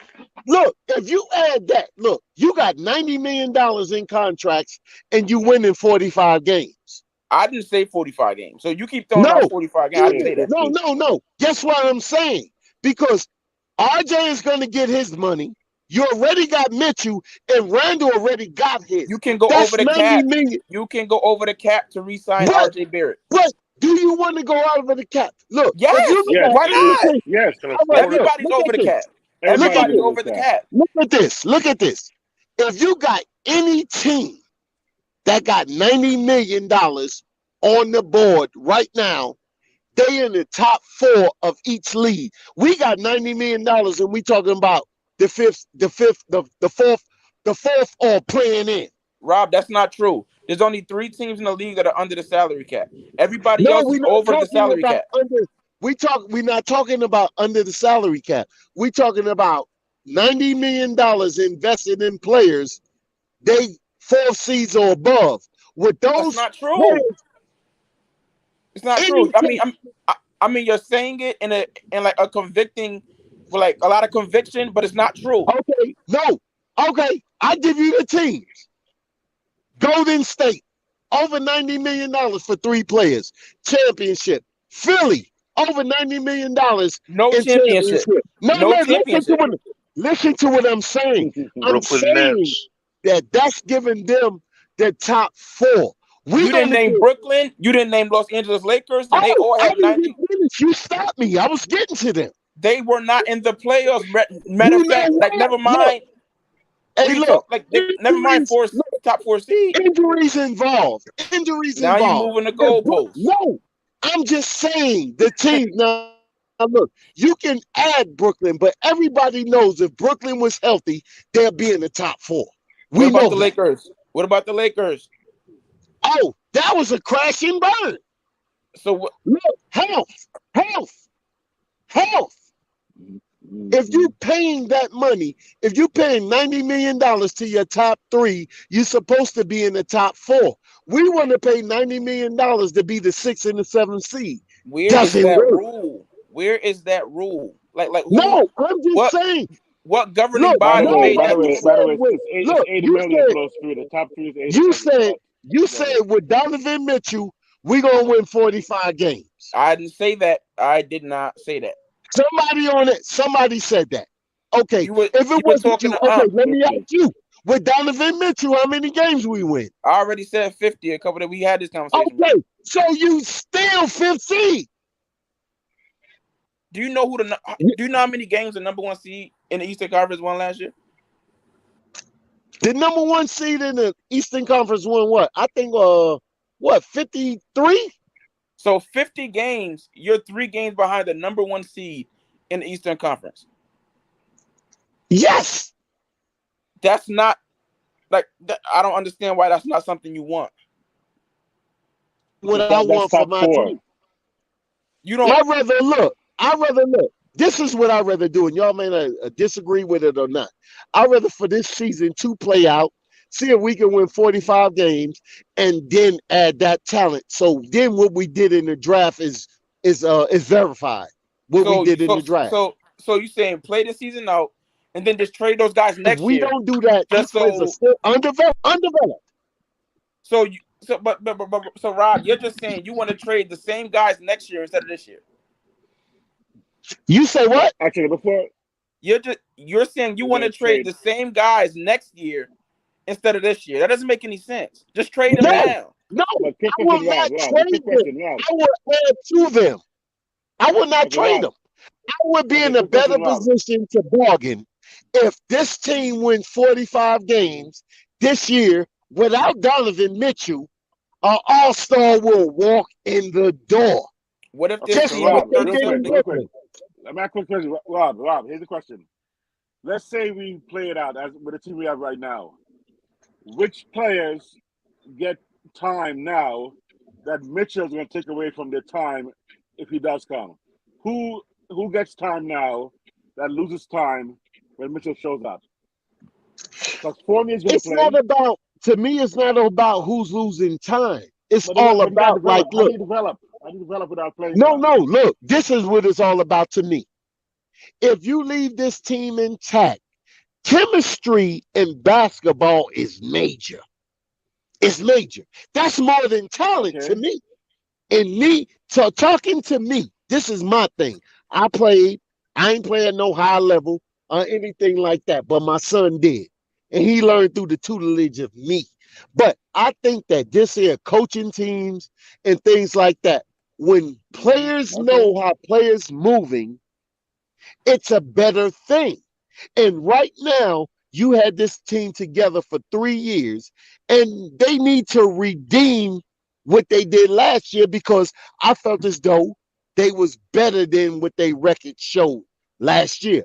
Rose went down in December. He didn't play for 6 months. And I think who's going that we're gonna lose in the trade? Grimes? No, who we losing in the trade right now? Grimes is our best defender. And I'm just saying, if we give up Grimes and Cam and let's say Deuce, right, with Fournier, 3 of those 4 guys have played with us 1 year or less. Grimes showed in his first year that he's belonged on the defensive end. You're talking about development, chemistry. You're talking about 2 years, 3 years of development of chemistry. When all those guys have played with us 1 year or less. No. The core played more. But Grimes. But look, the core is not Grimes. But okay, so I'm talking about the chemistry. So the core will be intact, except instead of Fournier, we're going to put Mitchell in there. I say just like this here. They finally put the positions together that nobody is playing out of position. You got a 6'3" shoot. You got a 6'1" guard. Okay. And then next to him, if Fournier stays, whatever we have to deal with. But when you look at the rest of the picture, all the pieces of the puzzle fits on the team. Now, so Grimes, how about Grimes? Grimes started with Fournier. Grimes can beat Fournier out. All of our pieces fit. All of our pieces fit for us to be average as heck. That's what they fit to be. They fit to be average as heck. That's what they fit to be. So it doesn't matter if all your pieces fit if you're average. It does not matter. It doesn't. You need talent. You need talent. What you're not looking at is this here. You got developing talent. They're gonna be. Donovan Mitchell is a developing talent. Exactly. If you're in the rebuild, that's what you're dealing with. Developing talent.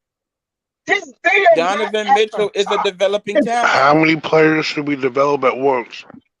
Exactly. That's my argument. All right, but this is this. But what you're not arguing, and this is what you're forgetting. You only 2 years in the rebuild. Leon Rose got on board 2 years ago, and he got you right there with these players, and you're ready to scrap it all because you want Donovan Mitchell. Rob, do you like Obi Toppin? Do you like Obi Toppin, Rob? Yes, I do. How old is Obi Toppin? He's 25. How old is Donovan Mitchell? Donovan Mitchell is 25. I rest my case. Moving on. No, that's not the case because guess what? How old? I'll rest my case. Let me get you this question. How old is RJ Barrett? We're not trading RJ Barrett. No, but listen. How old is RJ Barrett? 22. What's your point? We're not trading him. Point is this. Has he been playing in the league longer than Obi? Same amount almost. 1 year left. That's not his fault. Obi wasn't good enough at 22. It doesn't. That's what you didn't know Obi for what he was. He wasn't good enough. RJ, hey, look, I can tell you this. RJ never put together in his 3 years a whole week 30, 32, and 40. He in fact did. He in fact did. He this year he definitely. I think he had 8-9 straight games of 20+ points.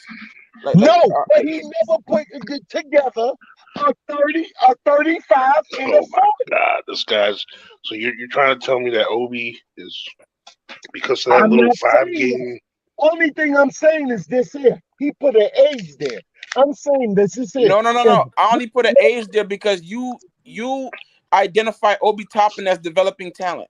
I said Donovan. Wait a minute. I said Donovan Mitchell is developing talent. So you're trading developing talent for guess what? Developing talent. So you're not losing your developing talent. No. That's not what I'm doing. What I'm saying is this here. When you in the league and you got experience, like look, I started a new job in January. The job that I had, I already knew. But it took a young guy they showed me around with him. But now that the job is, I don't need him no more. You know what I'm saying? But he was hired first. So therefore, he showed me the job. Yeah, I listened to him. But now I do the job the way I do the job. Better than him. But since I was new, he was hired first. He showed me. That's all. That's all RJ represents. He was there first. Not to say he was better than me. I got more experience, but he will work there first. Donovan Mitchell is better than That's all that is. Not to say, and then look, I like RJ. Don't get me wrong. I do like RJ. I think RJ should be a Knick. But when you look at just because he's 25, most players come in there the league too early. RJ was mature enough to handle his business, and I give him props on that. I like RJ. And I'm not going to get into nothing between RJ and what Obi is. But once you get in that job, you're going to see what shines. Obi did what RJ didn't do in year 2. Does that mean that Obi is better than RJ? No. But he showed his experience in that job. That's all. Spider been shining at his job since he got into it. Getting knocked out in the first round on better teams. If Spider come to New York, he just left a better team, and he's still been the number one. They throw this stat out there. Oh, he scored 28 points a game. The only players in the game that ever done that is him and Jordan. Jordan played 200 games. Spider played 35. Come on now, let's get real with the stats. How many years did Jordan play before he made the playoffs? 200. Look. How many games did Michael Jordan play before he started winning in the playoffs? Utah was in the playoffs before Spider got there. They was 50 and 32 the year they drafted him. But they traded everybody. They traded everyone. Context. They traded Gordon Hayward. And they traded Joe Johnson. They traded everybody. They were going into rebuild. They was already in the playoffs the year before when they drafted Donovan Mitchell with the expectations that they were going to trade Gordon. He just signed with Boston. Who? Gordon Hayward. Gordon. Oh yeah, he was a free agent. But Utah drafted Donovan Mitchell with the expectation that they were going to be rebuilding that next year. And Donovan Mitchell. They had Conley. You're wrong. They didn't have Conley yet. No, they did not have Conley yet. They didn't. Hey, look. They was already in the playoffs. They was 50 and 32 the year before they got there. And they traded their best players away. They traded one guy. They didn't trade him. He left on free agency. Same difference. He wasn't on the team anymore. No. When you trade, you get something back. When you leave, they saying we straight without you. Semantics. He left. No. That's not semantics. Donovan Mitchell stepped in. Donovan Mitchell stepped in and was the man, year 1, and led his team to the playoffs. He didn't even start when he came in. Donovan Mitchell did not start when he came in. He got the job about 30 games into the season. They already, like I said, they already made the playoffs the year before. When Donovan Mitchell came in, he did not start. They best player left, man. Period. They weren't expected to be that good. They weren't expected to be 50 wins good. They weren't. But they won 50 games and they let the boys step. You're talking about a year before with a completely different team. OG, that's not true. Donovan Mitchell started from day one. No, man, he started 71. Yes, he did. He started 71 games. Rob just saying stuff, man. So if he started 71 games, it's 82 games in the series. He could have been hurt the other 11. He didn't start us. You didn't know. He did not start in the season. And I bet you anything. You want me to check? You want me to go find out the right answer for you? Look, okay, but let's just find out that he didn't start game 1. Okay, let's suppose he didn't start game 1. What game did he start? Game 10. When they put him in Let's the say he started starting game lineup, 10. How big a difference is that? He still made an impact. Let's say he started game 10. I'm not The impact saying, he but made is they still made- significant. My point is this. They made the playoffs the year before, and then OG, he he never only missed came. the He came playoffs. off the bench. Donovan Mitchell came off the bench 8 times. Okay. He didn't start coming in. 8 times, bro. He We talking didn't about start. That's all I said. So game 9 he started. Game 9. That's I still a did huge not part of look. the season. That's all I said. Now let's go back to this fact. Do you know who they lost to each time in the playoff and they made it while Donovan was there? Do you know who they lost to each time when they made the playoffs? The season Donovan played. Well, last year they lost to who they lost to in the first round. They lost to Dallas. Okay, keep it going back. So they lost to conference or conference finalists every time they made the playoffs. So it's tough when you're playing the best. But they had the best record. That the record is not as much. That's a factor. Okay, the best record. You know why? Because they had Donovan Mitchell. That's why they're the best record. Because they had Donovan Mitchell. But again, when you're playing the best, Michael Jordan lost. Michael Jordan got swept his 4th year. No, 5th year. He got swept. His 5th year, and Michael Jordan got swept. So if you argue that point about how the team get better when he got there, 4 years in, Michael Jordan was still a baby getting swept. But Michael Jordan came into the league not making the playoffs. He came on to a playoff team. That's a whole different scenario. No, it's not. It's the same incremental change. The change is still the same. If I went from a playoff team making 45 wins, and then I joined the team to make 50 wins in the playoffs, or a non-playoff team making 35 wins, then when I started, they're making 45 wins but getting swept. It's the same impact, but the delta is the same. The change is the same. No, it's not. No, it's not. No. Look. Let me give you another scenario. When Melo came into Denver, right? Denver did not make the playoffs the year before. When Melo got there, they started making the playoffs for the 7 years that Melo was there. They started making the playoffs when they got him. But Rob, you have to give context. Utah, the Utah team that won those 52 games the year before, they lost their 2 best players. They lost George Hill, who was still in his prime at that time. They lost Gordon Hayward. George Hill was not their best player. I didn't say he was. I said he was one of their best players. No, he wasn't. Yes. No, he wasn't. All right, man. All right, you got it. Look at the name that you're saying. Really. You're saying what was the team? What was their starting team? Hey, look at the starting lineup. Look at the names that was on that team. Their starting lineup was George Hill, Joe Johnson, Gordon Hayward, Derek Favors, and Rudy Gobert. They had Dante Exum, Jay Crowder, and a couple guys off the bench. The next year, Joe Johnson was gone. Gordon Hayward was gone. George Hill was gone. That's 3 of their starting 5 that was gone. Look, my point is this here. You can't get over the point that this here, they made the playoffs. So it was a different team. It was a different team. I never said that Donovan Mitchell is a bump. He did have contributions to that team. But huge contributions. He helped replace only 3 thing guys I'm saying, by himself. Only thing that I'm saying is that the core was there. No, it was not. It wasn't. So what? They didn't look.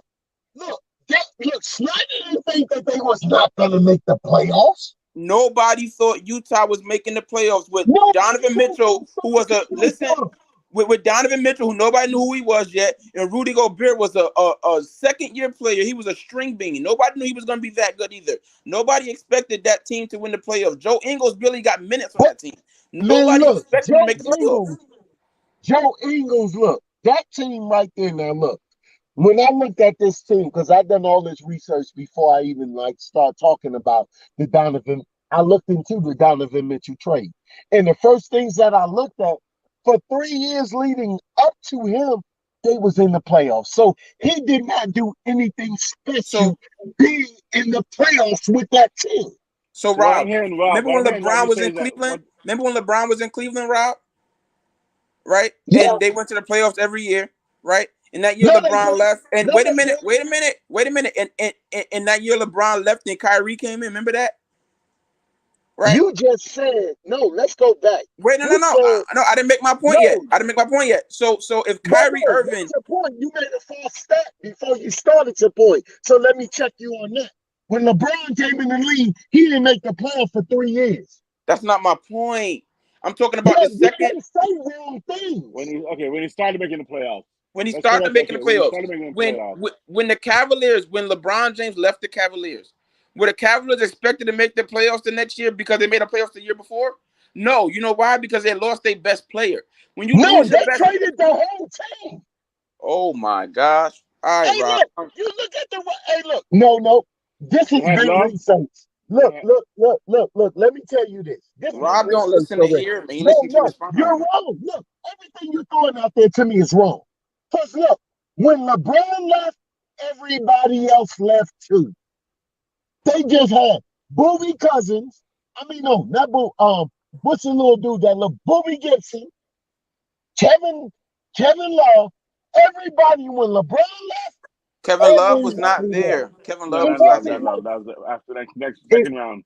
It wasn't one. So what you're saying, Rob, is this: you're saying that RJ sucks. You're saying, right? I never said RJ sucks. No, his team has not really made the playoffs since he's been here, except one lucky time in a COVID season in the stadium. So basically, RJ sucks. That's what I'm hearing right now. RJ sucks. I'm not saying you say it. I'm just saying it.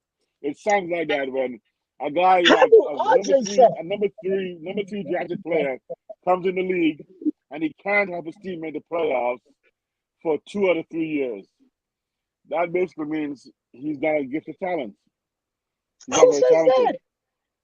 I'm just saying it sounds like that to me. I'm just saying it sounds like. Look. Let me resound you on that. RJ doesn't suck. RJ doesn't suck. The team but sucks. RJ needs to be better. Okay. Do you think RJ needs to be better? Absolutely. I'm not RJ fan, by the way. I trade RJ needs to shoot better from the look. If RJ shoot 85% from the free throw line and play the way he play, guess what player he will emulate? Yeah. Chauncey Billups. Okay. Who? Okay. Chauncey Billups. Come on. All right. Listen. All right. We all over the place. Rob, no. I'm just saying. Yeah. When you look at RJ stats, where he's at right now, the difference between him and Chauncey Billups. Now look at the stats. Go to Basketball Reference. Look at the stats. If he shot 85% from the free throw line and hit big shots and shot 41% from the field like he's doing right now, he beat Chauncey Billups. Big Oso in the chat. Ask the question you have about the cap. Big Oso wants to ask a cap question. But just put the question in the chat. We'll answer it. But okay. I mean, RJ Barrett and Chauncey Billups played nothing alike. No, I'm just talking about the numbers, baby. Just the numbers, statistics wise, yeah. I see that. Stats wise, yes. However, I'm just saying that just something of Donovan Mitchell is inaccurate. You're grabbing stats to fit your narrative. So you're just simply doing confirmation bias. I think that's what you're doing. I personally am okay with keeping the team as is. And like I said, I'm not a Randall or RJ fan, but I'm okay with keeping the team as is and seeing how we're doing. But I know with these eight young guys, we can't develop all 8 of them. If we gotta have Fournier on the team, and I know with Rose on the team, they're gonna play Rose. So we got 2 guys who are gonna block the passage. Where in fact Mitchell may even open up a space for one of these young guys rather than block it. I think RJ should be a 2. So no matter which way we go, RJ's gonna be out of position. Because Fournier or Grimes will be at 2, or Mitchell will be at 2, and RJ will be in the 1 spot. Because your 2 have to be able to shoot. Donovan can I shoot. understand. No, I'm talking about RJ. Oh, Because RJ. RJ can shoot, yeah, because that's why I say he shouldn't Yeah, get yeah, 2. two has to be. But Look, he, hey, but look. he's not a true 3 either to me. If you go through 40 years of basketball, just go back. Look, even just go back 20. That position at that 2, that's the most crucial. That's the Defense, I only know. position in 40 years that didn't change. The center changed because the center went from close to the basket to stretching out. The only position that didn't change in 40 years is the 2. And I one understand. requirement of the 2 is this here. You got to be able to However, shoot.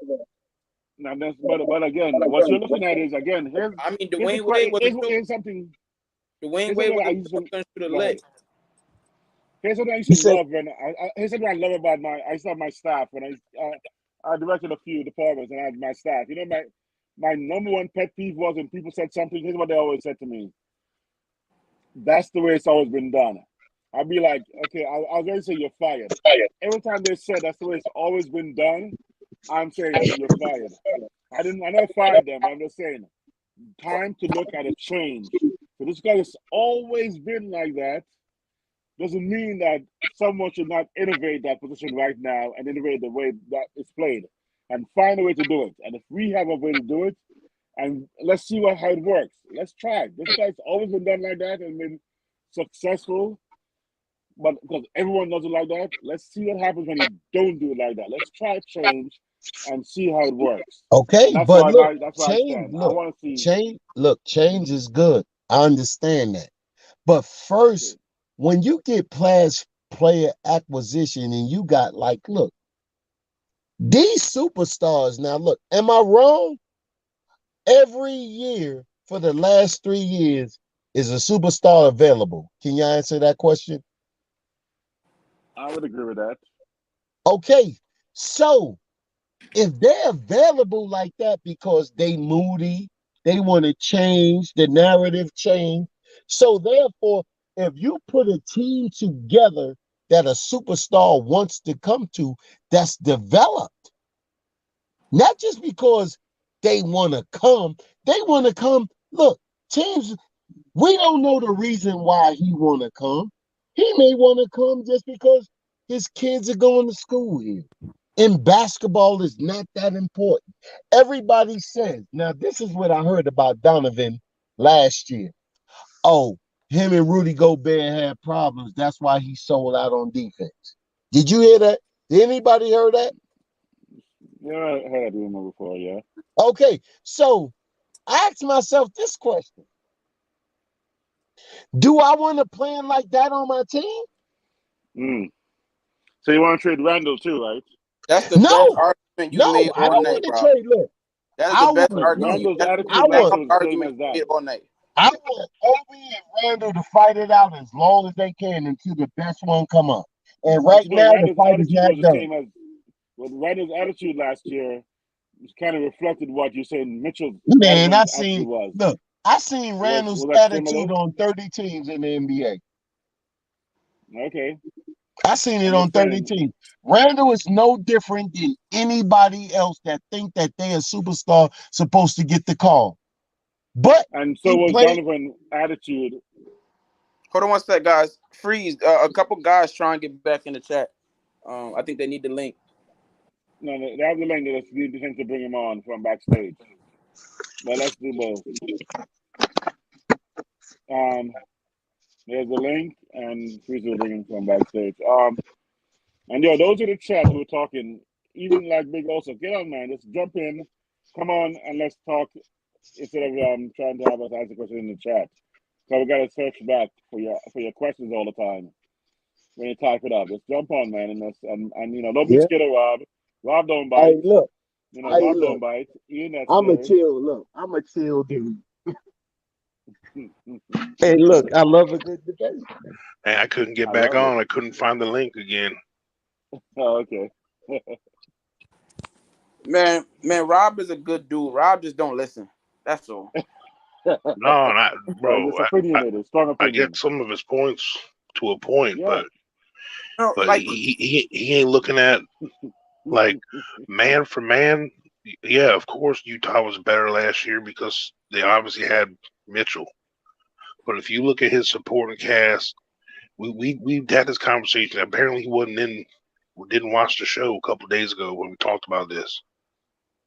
Rob, yeah, Gobert's better than Mitchell Robinson, obviously. Yes. But I'm sorry. But after that, who's better? Mitch might be better for Donovan Mitchell because Mitch can guard that perimeter better than Gobert can. So, but even if I say that's a wash, whatever. Who's better than Randall? Who's better than Randall on Utah? Right. Hey, guys, can y'all help me do something? Yes, sir. Yes, sir. Hey, I got a Patreon video up, and I'm not for sure if y'all can see it or not. So I'm gonna put the link to it in the chat. Can y'all tell me if y'all can see it? Yeah, sure. Okay. I'm gonna just get the link and put it in the chat. All right. But the comparison to Utah's last year's team to the Knicks. There it is. Yeah, tell me if y'all can see it. Let's see if sorry, guys. Not in the chat yet. Right. You put it in? Is it in the chat? Yes. Okay.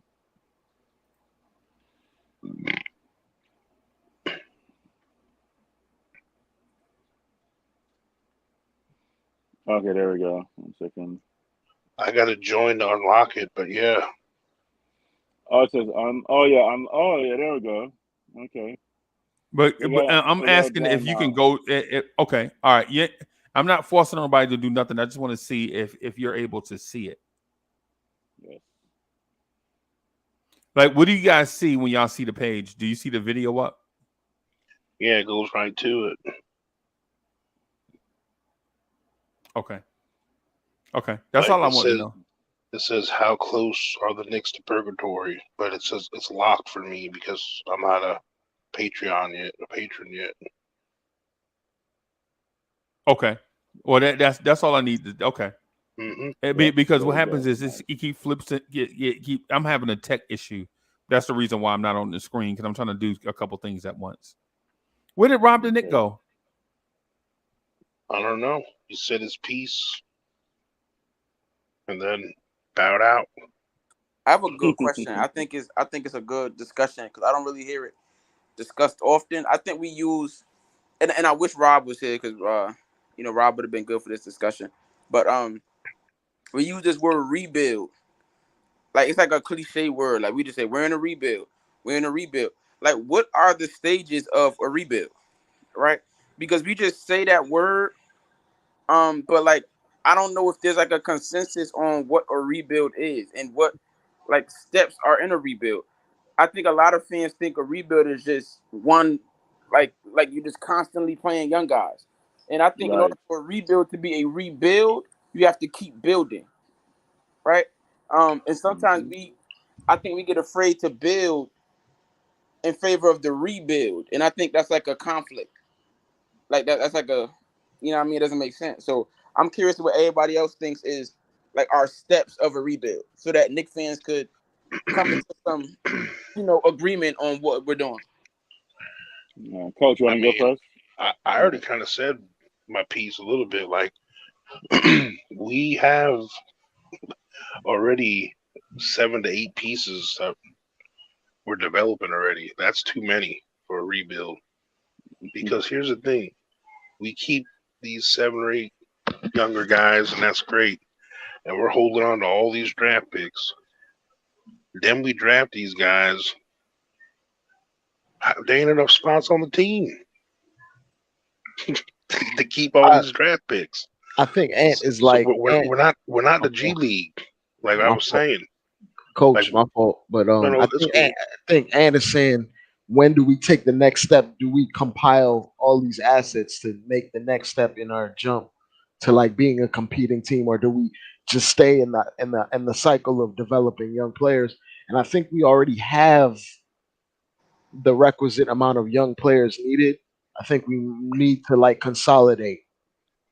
Yeah, like right now, Donovan Mitchell deal would be a consolidation for high end talent. Like if we have Donovan Mitchell, I already did the math. Our average starting age is 25 years old with Mitchell. Yeah. Okay. And then who's the first guy off the bench if that one trade goes through? Hartenstein, right? Probably, or it'll probably be a guard. Probably be a guard. Yeah, but a guard or a wing. And we still have a couple young dudes on our bench. Like and like this is coming to my mind as I'm sitting here. But like I feel like a rebuild is one stage, right? Like that rebuild is when you rebuild, like you tear everything down, right? Now from the moment that you tear everything down, I believe you're just building at that point. And if we stop with the rebuild mindset, like we're always rebuilding, no, we've already rebuilt. Like we rebuilt when we traded Melo, right? Like that was the rebuild. Like so from that moment, we should have been building, right? But the problem is we get caught in that one stage of just like constantly trying to get draft picks and constantly trying to get young. Like at some point, you got to build upon what your foundation. The reason why we fell back, though, the reason we fell back is because we drafted Frank Ntilikina and Kevin Knox. Oh, God. Right, that was terrible. Like we should have drafted who? Okay, but here's the thing, though. Okay, the reason why teams that rebuild, they take in all these draft picks, is because they're playing the long game. I mean, they're gambling. They're hoping one or two of the 4 or 5 hit. Right. Okay. That or they're compiling assets to consolidate for a star. Right. And technically, right now, no, listen. 2 of our draft picks have hit for us. They're starters. Okay. And Mitchell one Robinson that hit no longer here is another wound in Porzingis. But go on, my bad. Right. But like right now, 2 of our draft picks hit enough to start for us. And be a pretty decent contributor, So now we got another 4 or 5. They're not starters yet. That doesn't mean they're not valuable, but if we can use them to get to me, a top tier player, I don't know. It shouldn't even be an argument, honestly. And my brother right now, my brother International Andy, he put something in the chat, and I think this is kind of what I was looking for, and like I think it could help further this conversation, right?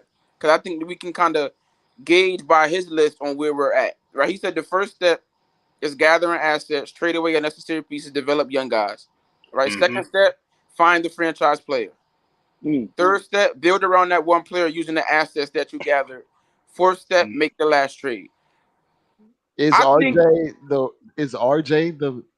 the franchise player, and then Donovan is the third step, and then the next step after that is the next piece. The thing is we haven't put, like, by making this deal. I mean, the Brunson part is supposed to help RJ to that next level. Donovan Mitchell will make it even more because it'll put that much less pressure on him. So if he can't flourish in this scenario, then he's not who he thought we were hoping he was. We've had this conversation too before. You got to take a leap of faith at some point. I agree. And also, we can open our minds to the fact that there's not just one way to rebuild. And here's my example and my proof of that. Right when Cleveland got LeBron the second time, would you say they rebuilt?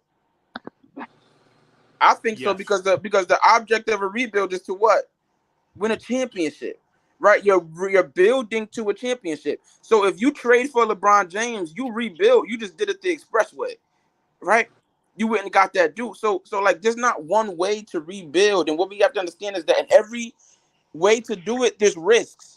In every single way to do it, there is risks. If you decide, listen, I'm going to build through the draft, you risk drafting Frank Ntilikina's and Kevin Knox's, right? Or you risk drafting a guy that only if you're the Knicks, bro. Right? only if you're the Knicks. Or you risk drafting guys like Greg Oden, who chronic knee issues, right? Like you risk drafting a dude that's independent. But he was talented though. Oh yeah, he very was talented. Or you risk ending up like Philly or OKC, who did everything the quote unquote right, slow rebuild way, and they still haven't won a championship. So like there's risk to every way. So a lot of times we make it seem like there's a right way to build a championship team, and that's not true. There's multiple ways. So King and G, let me interject right there. Let me give you, because I think you're absolutely right. And what I want to do is give you more fuel for your fire. So this train of thought and line of thinking does not just dissipate when somebody asks a question, right? What I would like to do is ask you this: did the Chicago Bulls, drafting number 3 overall, build their team like the reigning NBA champs of the time, Los Angeles Lakers and Boston Celtics? No, that's rhetorical. No. Right now, there was a contender brewing in the wings while Michael Jordan was doing the "Come Fly With Me" videos. And his sneakers were selling out malls and stuff. And it was a team called the Detroit Pistons. They were a flashy team with small guards, right? And Kelly Tripucka was somebody I know. You started shooting guard for them. He was a big guard, right? Tripucka. They couldn't West win a championship, Orange, New Jersey, baby. West Orange, New Jersey. My man's GI was good. And so top of the morning to you, brothers. Hey, yo, top of the top, bro. And so what I'm getting at, King Angie, is teams during that era all built their teams differently because they knew that the likelihood of you finding a Larry Bird, a Magic Johnson, a Michael Jordan were slim. Very slim. And when you fast forward to today, how many guys in the NBA are 6'11" Kevin Durant type players? Or 6'8", 250 uber athlete LeBron Jameses? Slim. Right? You can't find them. Or so Giannis. or Giannis. They don't call him the Greek regular. They call him the Greek freak. The Greek common. Yeah, they don't. Yeah. You know what I'm saying? Because he's rare. And so the Knicks have to build with the mindset that they cannot and will not be copycats. Right? Because the thing about a copycat, and listen, the thing about the Xerox machine, while you copying stuff, others are innovating. Yeah. So you're copying the stuff from the past. You're copying stuff from the past, and others are innovating. Right? While Xerox is making copy machines, IBM is thinking about cloud theory. And people were laughing. Cloud theory? What the hell is cloud theory?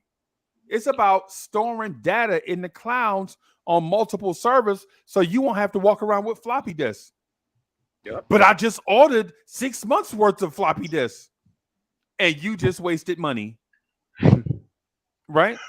And so what I'm getting at is Knicks fans are like, you can't trade for Donovan. You can't give up the farm for Donovan Mitchell. First of all, what is the farm?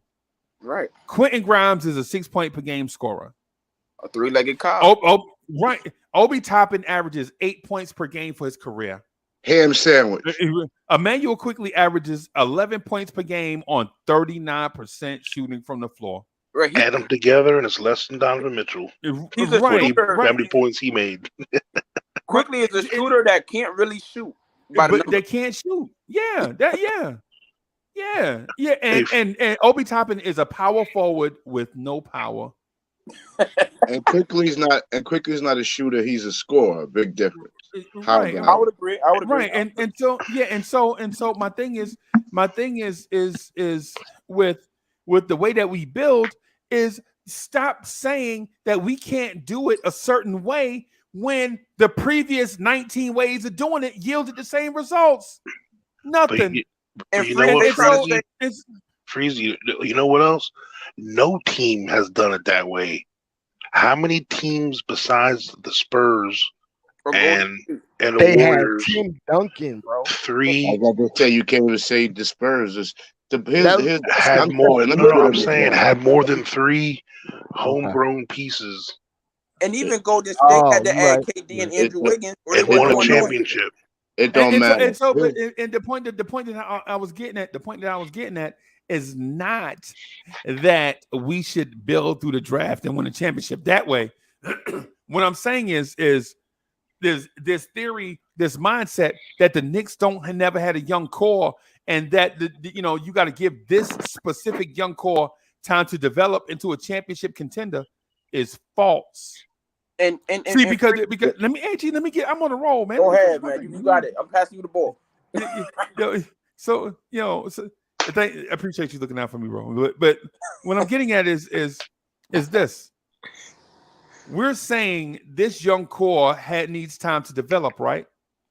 But what about the Kevin Knox young core? What about them? What about Kevin Knox and Frank and Damian Dotson?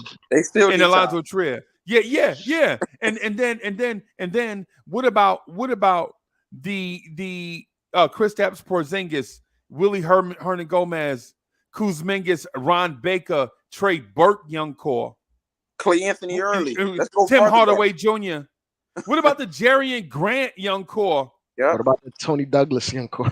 Tony Douglas, Torrey Murray, Langston Jordan Galloway Hill. young core. David Lee, Nate Robinson. Y'all killing me like the Knicks have never tried this before. I mean, the thing that made Freezy go off is the brother, and that's what Freezy was right. The brother, his point wasn't horrible, but the fact of the matter is, what he didn't say is every team that wins a championship lands one of the top 5, top 10 players in the NBA. Right. The Knicks have been at this for 25 years. We haven't gotten the top 50 player in the NBA. Right, out of the draft. When's the last time you got a top 50 player out of the draft? But the thing is, Mitchell's still developing. The next 2 or 3 years, he might be the top 5 player in the NBA. I'm saying him aside, though, Coach. I'm saying him aside. I'm saying him aside because he is an additive, right? He's an additive, right? What I'm getting at is the fact that we can't separate ourselves from this false narrative that the Knicks don't bring in young players and try to develop them. The people are always saying Paris Duggan one of them. You got to let them develop. You know, you got to be patient. Yeah, notice how I called Paris Duggan out. That was dope, right? Yeah. You better be careful. A super chat about to come across this. No. I'm calling him out because I was reading when I was trying to put the Patreon up. I was reading when he put in the chat. Man, I love Paris Duggan, bro. He was trolling me yesterday when I was doing the thing on the Queen's Cup. But anyway, what I'm getting at is we cannot separate ourselves from these narratives that the media force feed us. It's like we don't watch basketball. Like, how in the world did we forget about Frank Ntilikina that fast when Frank was here and he had a hive? Remember that game where Frank hit that big three? This honeybee wasn't in that hive. By the way, Frank is signing overseas in Brazil or something like that. And these are the guys. This is the same guy Knicks fans were saying you can't let him go. That's why we don't have no luck. And now he's not even in the NBA. In fact, now he playing for the Antarctica Hellcats. And in fact, none of the guys are in the league. Yeti, Alonzo Trier, none of the Clay Anthony Early. None of these guys are even Troy in the Williams. NBA. You remember Troy Williams? Oh yeah. Come on, bro. Tony Wooten. By the way, Kevin Knox about to be outside the NBA any minute. I mean, everybody these guys fall in love with never even last 5 years in the NBA. Kevin Knox about to play for Saskatchewan Roughriders. At some point, it's not really about the development at all. It's really you either have it or you don't. At some point, acquiring or we have to get to the realization that building through the draft is the riskier route. It is. It's the riskier route. Trading for a guy like Donovan Mitchell is much less riskier than saying, I'm going to hold my pick and draft next year. You might draft Kevin Knox again. So building through the draft is risky, and we act like it's not sometimes, and it is. Well, I disagree with you. It's risky for Knicks fans because every other team. Somebody brought up Cleveland. It's going to be Cleveland. Once they traded LeBron, they didn't get desperate. They took time. They didn't mind losing. Knicks fans lose Carmelo Anthony. They say, okay, how we going to win next year 50 games? We just lost Melo. Once we lost Melo, we should say, you know what, it's going to be a slow, but we keep trying to win when we have no talent, falling outside the top 3 and 4 and 5 picks. And then we rinse, wash, repeat. Sometimes the narrative that we can't handle that is not true. But Frank, man, we can handle some scrubs out the draft. But like even the teams that aren't trying to win, they're not winning. So you always hear people talk about the Warriors and the Sixers and the Celtics, how they built through the draft. But nobody talks about Minnesota. Nobody talks about Portland. Nobody talks about Sacramento. Nobody talks about Orlando. Nobody talks about Washington. Or who build through the draft every year and still suck. Right. Their young guys play the whole game and they still suck. And they still trash, bro. But we can show you, just like Knicks, we can show you they have serious management. They're developing. They have serious issues. I understand where you're going, G.I., but the point that I'm getting at with all of this, my ultimate point, and I was trying to throw this fastball to King NG so he can crank one by 470 feet, is it doesn't matter where you pick. It's all about the selector. It's just like when y'all go to parties, and just because you got a big DJ with a big sound system and flashing lights, if he don't play dope music, we going home. Right? It's not even about how many picks you get. It's about who you pick. See, Giannis was picked 15th. Kawhi was Jokic was a second round pick. Some of these teams get lucky though, man. Like we forget Philadelphia drafted Jahlil Okafor first. They drafted Jahlil Okafor first, and they got another first overall pick. Like and they took Nerlens Noel. And in that process, they wanted a big power forward, but didn't work out Porzingis. Yeah, like that's just luck. You get Embiid, like that's luck. And the thing is, Warriors hit on Clay, Draymond, and Steph. Late lotto. They got a lot. They got a lot of bums they drafted. They missed a lot. They missed a lot. Patrick O'Brien, Marco Bellinelli, Anthony Randolph. I can name these dudes, bro. Andrews Biedrins. Remember him? Biedrins looked like the dude from Rocky IV. Jacob Evans. Yep, Jacob Evans out of Cincy, right? I almost wasted this water in my lap, bro, when you said Jacob Evans, bro. The blessing for Knicks fans next year, they don't even realize. Hey, here's one for you. Festus Ezeli. Remember? There's no right. We lucky Isaiah Thomas wasn't on the Knicks because we would have gave him about 50 mil. Yeah, but so the point that I'm getting at, man, is not trying to get y'all riled up early in the morning. Part of that is true, but not the majority of it, just a little teeny bit. But what I'm saying is it's not about how many picks you get or how hard you tank, right? It's about who you select. Because, and I'll give you an example, right? In the draft, Andrew Wiggins went number 1, right? Yep. Do you know who was the number 1 prospect in that draft? It was Joel Embiid. But it was Joel Embiid, but he kept getting hurt. He was hurt at Kansas. It's the reason why Andrew Wiggins ascended to the number 1 spot, because he was a wing. He was the best wing player in the country, right? But you know who picked second? The Milwaukee Bucks. Now, what if the Milwaukee Bucks would have selected Joel Embiid? Ooh, Giannis and Embiid. Wow. Giannis and Embiid together. Isn't that the Celtics drafted James Young? Yes. Oh. Now you see what I'm talking about, right? Now you see what I'm talking about, right? Yeah. Right? It's because it's not about where you pick, it's about who you pick. If the Bucks would have took Joel Embiid in that spot, the Bucks may have been the 5-time defending NBA champs right now. That's disgusting. I know. Right? But we talk about them. The Bucks did it the right way. They drafted Giannis. They got lucky with Giannis. They did a bunch of trades. They got a guy that was from a cast off from the Pistons as their number 2. And they traded almost for got another both guy. of them. And then they traded for Drew. They gave a haul up for Drew. But the Pistons were trying to shove Spencer Dinwiddie down their throat, and they wouldn't take it. Remember, that was the holdup on the deal. It was like, yo, you gonna take Dinwiddie, or we ain't got no deal. And they was like, but we only got 20 spots. And they were like, well, y'all cut somebody and take Dinwiddie. And then Brooklyn was like, we'll take them. I mean, we trash anyway. I mean, what? We'll take them. If there was some major, you know who else was picked in that draft? Jokic in the second round. Late second. And you know who else was taken in that draft? You know who else was taken in that draft?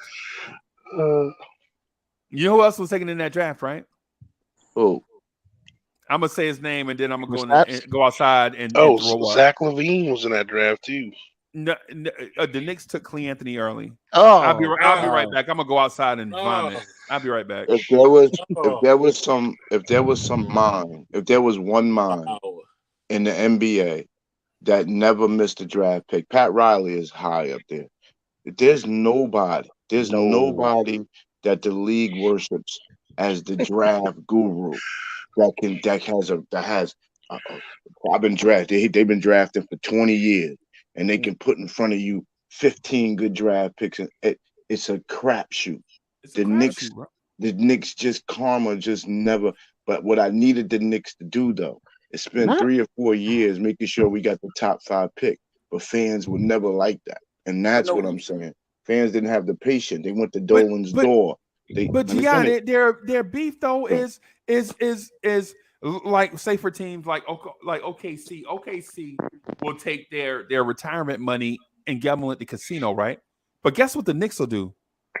The Knicks will take their light bill money and gamble at the casino. Yeah, you know what I'm saying? Now, where OKC is gambling their future away. That was a great analogy. While OKC is gambling their future away, right? They got more time to replenish their savings, their retirement account, right? The Knicks is like, yeah, I'm gonna take this light bill money and we're gonna hit it big, and we're gonna buy up the Hamptons. No, man, you can't. With your light bill money, you are banking your everything on the Hampton. Come on. I think it was. And shout out to Long Island too, by the way. We like Long Island. That was a dope analogy for you. I think it was Walt Perrin who said he doesn't like drafting in the lottery. He said he likes drafting in that 18 to 24 range. Yeah.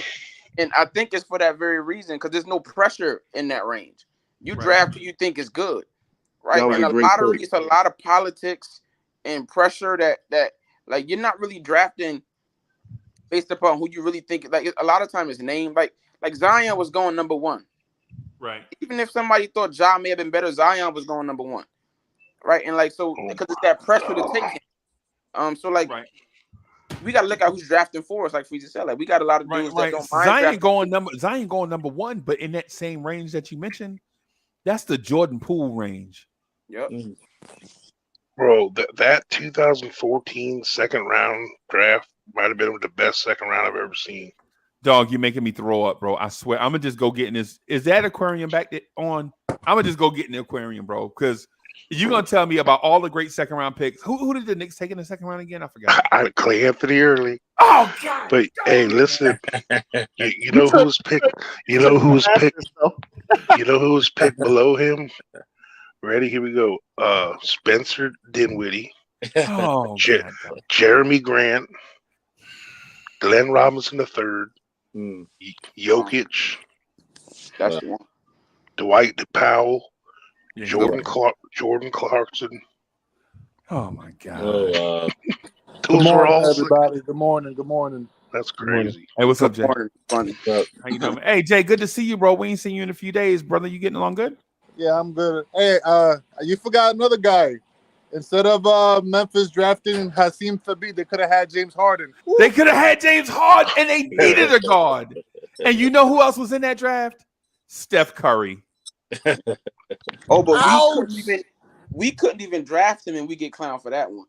Right. But you know what? We crapped our pants when Steph Curry went off the board. We could have easily have taken Drew Holiday, Darren Collinson, or Toronto right behind us took DeMar DeRozan, and we took Jordan.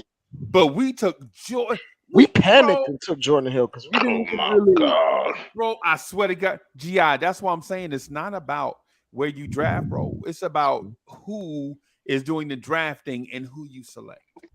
Bro, because in the draft where the guy you wanted goes right in front of you, right? Because we could have got either. We could have got Tyreek Evans or man, I love Tyreek Evans, bro. Dog. Shout out to Keith Smart. Yeah. Oh my God. Oh, it's not who you draft, it's who you draft and who you have them coaching. Yeah. And people don't remember that Keith Smart reworked Kevin Knox and RJ Barrett's jump shots. Y'all remember that? Yeah. He reworked a jump shot and Frank. And then when dudes were breaking, he's like, nah, they just can't shoot. What? Wasn't it Minnesota that took Johnny Flynn and Ricky Rubio? Yeah, they did. Did you ever hear what the GM said years later why he didn't take Steph Curry? You know how high people were on Ricky Rubio? Like they had damn near Luka hype on Rubio. Yes. I wanted him on the Knicks. I used to watch his highlights way back when. I watched Colin Cowherd said if the Knicks don't trade up for Ricky Rubio, knowing they need a point guard, you should fire everyone. They were comparing his tapes to Magic Johnson, his passes. Yes. But don't forget your boy Tony Parker made the Euro guard sexy, and then you had Nash, so the Euro guard was sexy then. So Rubio was supposed to be the next one. Yep. They were talking about Ricky Rubio as the young Pete Maravich. Yeah, Pete Maravich, not Magic. Pete Maravich, yeah. Bro, because on that grainy tape on last night, they showed he man, that dude threw a half-court pocket pass, and I still hadn't seen one since. But the dude threw a half-court pocket pass, bro. You're like, yeah, you got to trade up and get this guy, right? I mean, we ain't had a better point guard in that time. Yeah. Work. No, I agree with you, and so what I'm saying to those like my brother Paris Duggar is Paris Duggar. We don't have 58 more years to wait, bro. We just don't. We got to do it, and we got to do it now. See, because teams like the Miami Heat, they have what you call a culture. Yeah. Right. So their culture is not going to change. Right. Their culture is not going to. The Toronto Raptors, they have what you call a culture. It's not going to change because we hold our breath and wait. The Knicks have what you call misfortune. Right. And that's not going to change by holding your breath. What you have to do is you have to go out and get it. You have to select the right guys. Somebody told me, I think Rob the Knicks said, Google. The Knicks have been drafting right. Look at the guys they drafted, and this is me trying to sound like Rob the Knicks. Look at the Knicks who drafted. Hey, hold on. This me being Rob the Knicks. hey, hold on. Wait a minute. No, listen to me, man. Quentin Grimes was a good pick, bruh. Quentin Grimes averaged 6 points a game. 6. And look at his shooting splits in summer league, and that's our shooter. Bro, why do we always get shooters with no bullets, bro? Bro, we sitting here fishing, and we got a bunch of bait fish. But we want to catch a big fish. We got to throw out some bait fish to get them. We out here fishing. We out here fishing in aquariums. Hitters, we hate the guy on our team who can act. And to be honest, I have to trust Rose and them. One of my concerns is not the trade for Donovan Mitchell. It's the ability to upgrade once we get a star, right? Because that's what we couldn't do with Melo.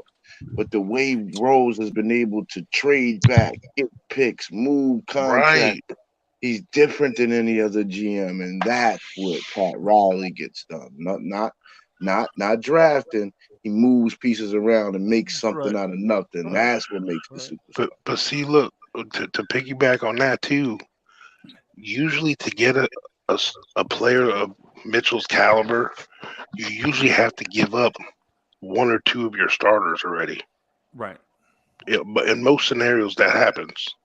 Yeah. Because we're not even giving that up. If you think about it, we're still going to have 4 starters. We're trading a lot of nothing for something.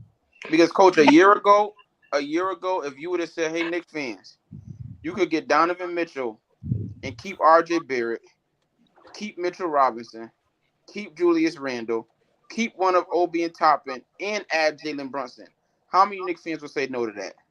It wouldn't have been too many. It wouldn't have been too many. Because a year ago, we thought in order to get a star, we was going to have to include RJ. That was the talk. Would you trade RJ for some of these guys? And Mitchell Robinson. Yeah, like we were talking about, like we thought RJ was going to have to be collateral damage. I mean, and Randall and everybody. Man, before the draft, I said there was no way we getting Donovan without RJ. They were talking about trading Julius Randle, or no, they were talking about trading one of IQ or Grimes to move up for Jaden Ivey. Yep. Right. But that was King Angie. Sometimes you make points, bro, and it's like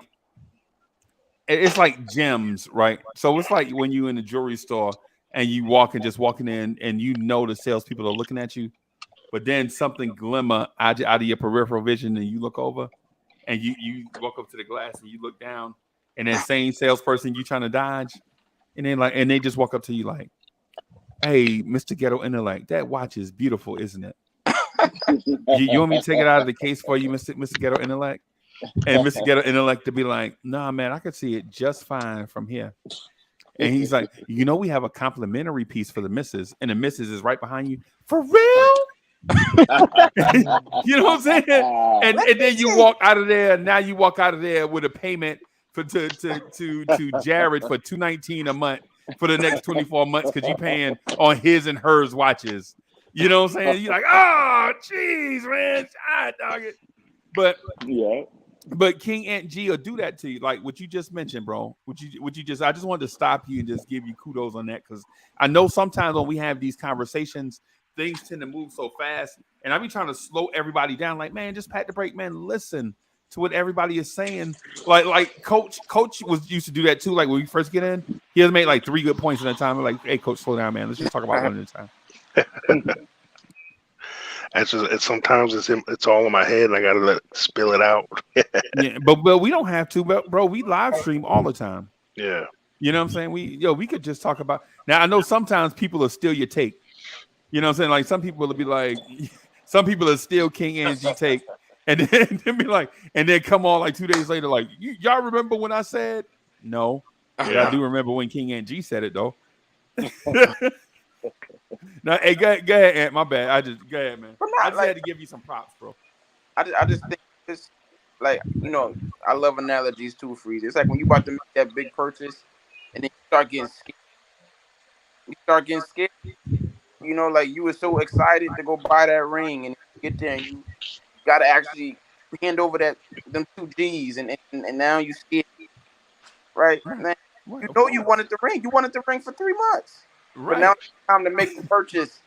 Now, I don't know. No, like, buy the ring. We can't be having buyer's remorse either sometimes, just rip off the Band-Aid. You ever seen, hey, Coach, you ever seen people get nervous for the big game?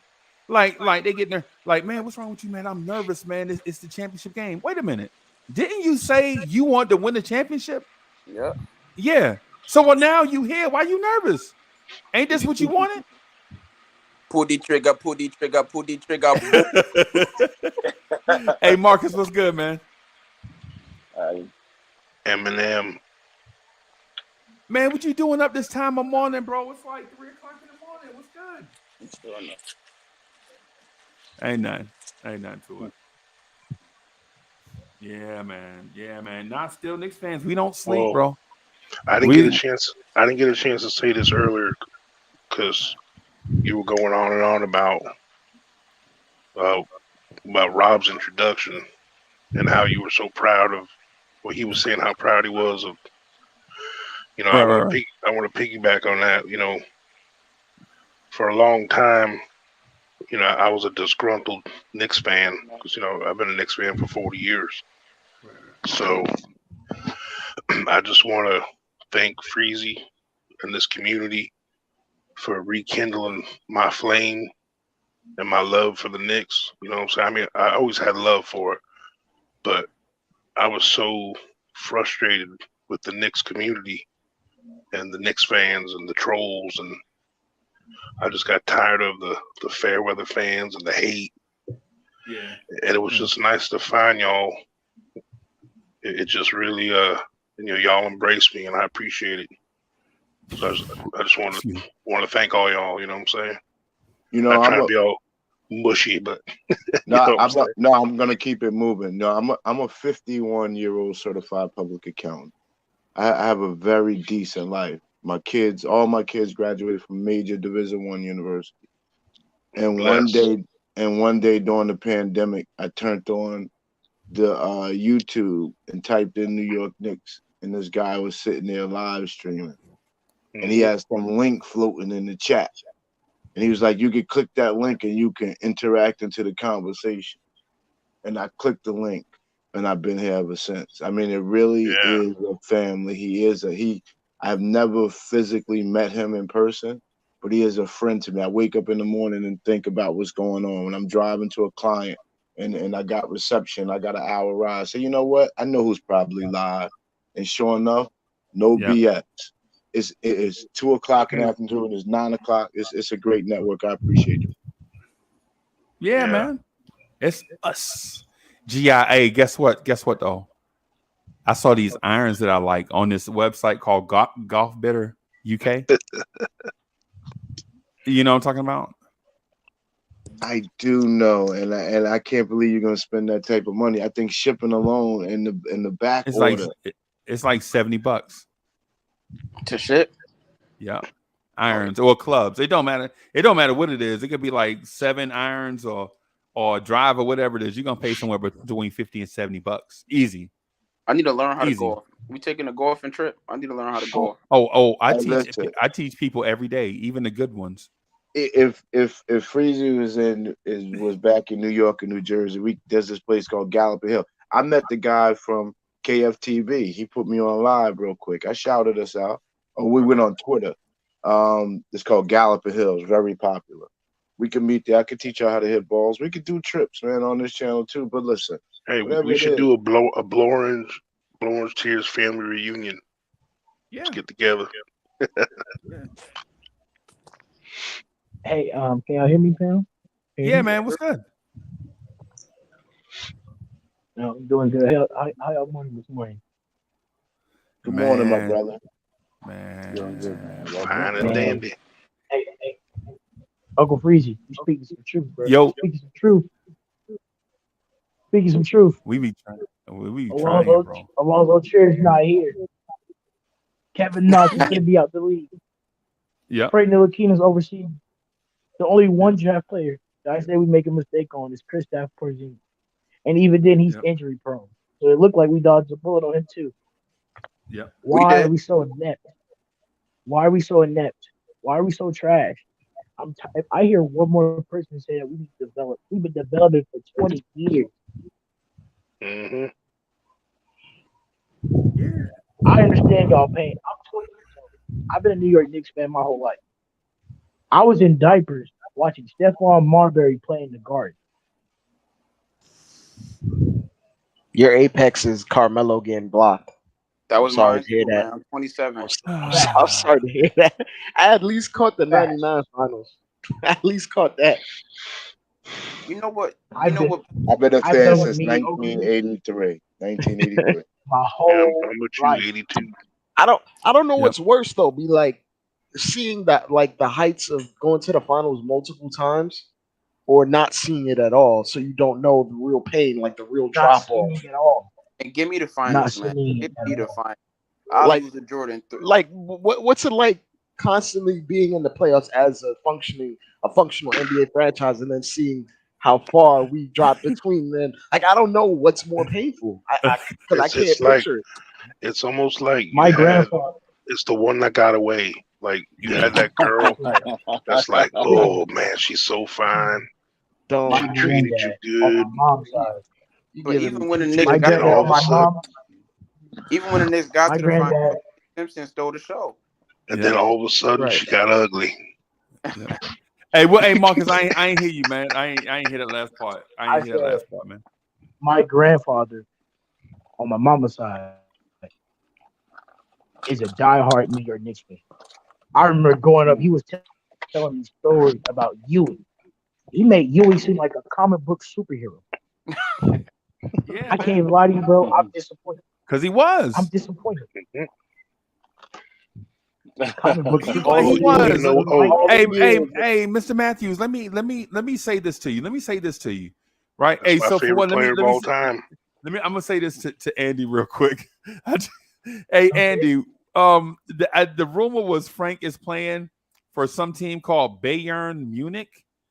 Is that Frank? The Frank is like the third string guard for Bayern Munich. Who is that? You know, but Mr. Matthews, let me ask you this. Hey, let me ask you this, and I'll ask Angie too, bro. Do you guys realize the caliber of talent that played around Pat Ewing? Like think about during that time, Michael Jordan legit played with Scottie Pippen, Horace Grant, Dennis Rodman, right? Now let me tell you who Patrick Ewing played with. Best European player. I'm staying with you. John Starks, a cast-off from the Spurs and Warriors. Anthony Mason, a cast-off from the Portland Trailblazers. Right? Herb Williams, an old man from the Pacers. Doc Rivers, Doc Rivers, an injury-prone, a former All-Star guard that's now injury-prone. We got him from Are you talking about? I forgot. Are you talking about the same Doc Rivers who blows 3-1 leads now? Is that the same one? Yeah, that same Doc Rivers. Same one. And so while Pat had nobody to play with, in respect to those guys, and when I say nobody, I'm talking about nobody in terms of the all-time great pantheon and all that. Yeah. Like Isaiah Thomas legit played with Joe Dumars, Dennis Rodman, and those guys. Pat Ewing played with a dude named Anthony Bonner. Freezy, I got a question. Even Gary Payton has Sean Kemp. Even Sean Kemp and Vincent Askew and Nate McMillan. Detlef Shrimp. And Detlef Shrimp. Freeze, I got a question. Sam Perkins. I got a question about that era. Michael Cage. Was there? I know there was like a revolving door as far as coaching wise. Was the front office a revolving door? Like who was doing the drafting? I think it was like in the 80s and 90s. Because I caught the Scott Layden era. I never. Those were the Pat Riley years. That's why. Yeah. The Scott Layden there. Scott Layden wasn't a bad. He wasn't. Scott Layden wasn't. Yeah, he wasn't a bad executive. The front office. I mean, the ownership put him in a ridiculous position of win now mode every year with dudes that were 36 years old. Yes, sir. Like how you gonna win now and your center has been in the league for 15 years? You know what I'm saying? You ain't win now when your third best player or your second best player doesn't even want to be here. Latrell Sprewell was like, I'm tired of playing small forward, bro. I'm a 2 guard. I'm getting banged up. Pay me my money. Remember, this is Patrick Ewing 15 years after playing 4 years in the rough and tough Big East. In the Big East, right? And this is with Shaquille O'Neal. This is with Shaquille O'Neal destroying through the league. We got to move some other way. We're not gonna win. Right. But the other thing we forget to talk about is we had the best coach in the league. Yeah. And so the thing about Pat and the organization and that timing is not that it was for a lack of trying. Like Pat legit was just towards the end, he was just washed up. There was nothing. Pat gave you everything. Yeah. Man, listen. Not many 7-footers stay that healthy that long. Right. Like by that time, Elijah Wan was already in Toronto. People forget Elijah Wan was traded to the Toronto Raptors. Like my earliest memory was when Pat got injured and he was on the stanchion just howling, like screaming. Yeah, when Andrew Lane broke his wrist. Yep. And remember when Andrew Lane broke his wrist? Y'all remember that? Yeah. Andrew Lane broke his wrist, fouling. He could have just let Pat dunk. Why you even fouling the old man? He might have missed it anyway. Man, come on. Come on, bro. And then Pat tried to play in 99 on a partially torn Achilles. He just wanted to give it a go. He was like, man, this might be my last shot at it. and then that Achilles went, and then you couldn't, as a Knicks fan, you couldn't do nothing but go outside and cry, smoke a cigarette, act like you tough. You know what I'm saying? Because you knew that was the end of Pat. You knew even though he was going to play again, you wasn't going to see prime Pat. Because a big man, 38 years old, tears Achilles, right? It's over. And yeah, you know he not ever gonna be the same, bro, because he washed up now. You know what I'm saying? So the Knicks tried and tried. Pat Ewing was people say that era. They were like, man, I love that rough and tumble era. It wasn't that era, bro. Pat Ewing put the entire city on his back and carried them. Charles Oakley was not a star. Starks was not a star. Charles Smith was not a star. Pat Ewing put all 15 of them dudes on his back and toted them every season against the greatest player to ever play and his sidekick. They're just New York Knicks legends, but they're not stars. They're not stars, bro. They're legendary. And we took them to 6-7 games a couple times. With Pat Ewing, with Pat.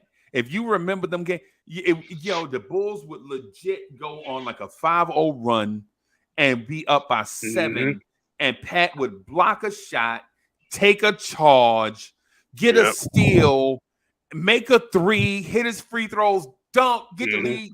The Knicks have a 1-point lead, and Derek Harper would come down and clank a 3, and the Bulls will run the other way and get the layup and win the game. And you'd be like, I'm sorry, like I respect all y'all OG Knicks fans, but I would never want to watch a lineup of Ewing, Oakley, and Mason all across the front line. That screams ugly. Right now. The whole point was to make the game, to muck it up the game. They were locked down on Dito. Can I respond to that? Yeah. Go ahead, OG. I think you're older than me. Man, let me tell you something. To know your team every night was going to go out and lay it on the line, and nobody was going to punk you. And it was a style of basketball that was going to get played, and it was called the New York brand. And to know you had that every night, brother, you don't know what I had. That's why you can't watch it, because you don't know what it is that it was. Right. Because I started watching. I started watching like 97, and I understood what was going on. And then when they started losing, it's like, is this normal? Like after 01, 02, 03, I'm like, why do we suck so bad? What's going on? Then Allen Houston gets his knee injury, and then I'm just like, what is this? And then it just sunk in that we're losers. Just to say this for Paris Duggar, because Paris Duggar is trolling me in the chat. I love it, bro. I love it, bro. It's hilarious to me. But listen. There was a team in the 80s called the Bad Boy Pistons, right? They were so physical with teams. They legit would grind you down. Had some players not even wanting. They would sit out the Pistons games, right? Do you know who retired those Bad Boy Pistons? The 90s Knicks. Yep. The 90s Knicks retired the Bad Boy Pistons, right? Because they tried to be so physical, but we had so many physical dudes that we would just rub. Man, listen, Isaiah Thomas tore his Achilles, right? Isaiah Thomas tore his Achilles, and he looked at the landscape of the league, and he was like, even though I only played like 10 seasons, I ain't coming back. You know what I'm saying? Because this is George. This is the Knicks and Bulls league now. The Pistons could not fight with the Bulls and Knicks going for. He's like, y'all can have it, man. You know what I'm saying? Isaiah retired. Yeah, Isaiah retired. I'm not gonna say early because 10 years is not really early, but y'all under 11 seasons or whatever. Y'all understand what I'm saying? 11 seasons. It would be like if Klay Thompson retired, like right now. Not being on the first team USA. Not being on that was crazy. Yeah, not being on the first team USA hurt us. And Christian Laettner was on it. The best talent guy they tried to bring in them early 90s years was when they had Xavier McDaniel. Yeah. Don't forget Kiki Vandeweghe, bro, because Kiki Vandeweghe was an all-star nice too. Yeah. And Kiki Vandeweghe grandpops and pops played for the Knicks. It's like, I think it's 3 generations. It might just be 2, but it's like generations of Vandeweghes played for the Knicks, bro. That was like their dream, man. Yep. You know what I'm saying? I mean, it was good. The Knicks had good talent, but Pat Ewing put these guys on his back. The thing about the young fellas that panned out in other places like Rod Strickland and Mark Jackson, they didn't thrive as Knicks. They didn't show enough as Knicks. Right? People are like, man, we should have never traded Mark Jackson. Mark Jackson used to show up to training camp 30 pounds overweight every year. You get 3 years in a row, you just like, yo, he just don't care about basketball. He care more about food than he care about basketball, bro. I was mad when we didn't keep X-Man though. Yeah, I was mad at that too, man. But you know what's my maddest moment as a Knicks fan? I can remember like it was yesterday. We was going up against the Lakers. I think it was like 07, 08. And I was like probably 8, 9, probably around like 8, maybe 9 years old. And I saw Danilo Gallinari go out there and drop points like he was Michael freaking Jordan. It pissed me off. Right. Which game you talking about? Are you talking about the Chicago game in Chicago? You talking about when Tibbs, they said Tibbs is gonna have design a defense to stop D'Antoni, and Gallinari went off for like 38 or something? Are you talking about? Yep, that's the game. Okay, because that was a TNT game. I remember that. That's exactly the game. Hey, Gallinari was kind of nice, bro. I ain't gonna lie. I'm about to say, young Gallinari is better than every young player on our team right now, not named RJ. Better than all of them. The Rooster, better than all of them. I'd say Wilson Chandler when he was right. Hey, and you know who was tough? You know who was tough for us? The Mozgov kid. Yeah, he was actually he used to foul the hell out of dudes if they could. Man, you remember Blake Griffin? So y'all don't. People are probably not gonna remember this. They called him Blake Griffin was dunking. He was catching bodies every night, right? Oh yeah. He dunked on Mozgov, right? And then later in the game, and Mozgov flagrant fouled him and DeAndre Jordan. I was like, hell yeah! You know what's crazy, to bring it full circle? Like, we've had better young players. I was about to say what we have right now. If we really keeping it a stack, we gotta say David Lee is the real Mr. 2010. Yeah. Even Nate Robinson, like as a Knick, he could play. He went to Chicago and led them to was leading them through the playoffs. My favorite player out of that group was Marty Collins, bro. I really liked Marty because he was like a low budget Tariq Evans without the athleticism. Remember Chris Duhon just came here and dropped 22 assists? Yeah, I remember that. Landry Fields. But I don't want to hear that because if we had Steph Curry with D'Antoni, I don't know what would happen, bro. Yeah, we would have like 9 rings in a row, bro. Oh my god! But the question is, what we had drafted like his Clay and his Draymond. I think Landry Fields. Now, listen, I'm not saying Landry Fields is Clay, but I'm saying Landry Fields. He has that kind of game. He was a winner. He had winning basketball tendencies. Yeah, he took and he was sneaky athletic. He would like sneaky dunk on people, bro. You know a sober thought though? We would have traded Steph. We would have traded Steph for Melo. Steph would have ended up in Denver. I don't know, bro. I think that D'Antonio and Curry together. I think that might have been too tantalizing, bro. It might have. Yeah, I think now what I think we would have done though. What we probably would have done is messed up the Draymond part by going after Amari. But Steph and Amari, and I don't know, that might have. But Amari was breaking down by that point. He only had half a season for us, man. Yeah. Really half a season. But part of the patient with Steph though, because Steph first couple seasons was injury prone. Like Golden State, like they got rewarded for being patient and like rocking with him through some tough injuries. Like those people that for a while thought Steph ankles would never be right. Like they but you know, part of that had to do with them making a lot of mistakes though. Cause the Beardrins pick, the Patrick O'Brien pick, the kid out of UCLA. What's the athlete? They drafted the athlete out of UCLA, and come to find out he was a tough kid. He just didn't have skills. He was just raw. Yeah, I forgot his name. He was an athlete. Ekpe Udo. Udo, yeah. Yeah, man. They made a lot of boneheaded picks. And he was like the 5th or 6th pick or something. Yeah, man. They got David Lee from us. hoping that he could be their sidekick. And then David Lee broke down, and then Draymond assumed. Hey, he didn't sign with them as a free agent. They got him from us in a signing trade. Yeah, yep. Yeah, because we got Anthony, Jamal Crawford. Jamal Crawford came back, didn't he? And Anthony Randolph. Yeah, we got Randolph. Oh yeah, we my traded Jamal Crawford. And the shooting guard too. The shooting guard they had. Kalena Azubuike. Oh, he never. That's him. I keep forgetting his name. That's him. That's God. him. Bro, you a basketball nerd, bro. I am. I can't help it. I know my ball. Anthony Randolph still playing in Europe. He was a problem in Kentucky, and Anthony Randolph is killing in Russia right now. Yeah, him and Frank Ntilikina, right? Him, Anthony Randolph and Frank are running the pick and roll. Frank is gonna be in Venezuela somewhere, man. He's not even good enough for Europe. Hey, I'm saying that I'm trolling international Andy because I know where Frank is at, right? But I'm trolling Andy, man. Andy is hilarious. Andy loved Frank. I remember seeing him make up MBK videos, just all types of like advanced analytics. Yeah, Frank, but you had to see his face today when he had to announce Frank's team, man. Andy's Frank face looked so blank, man. I felt so bad for him.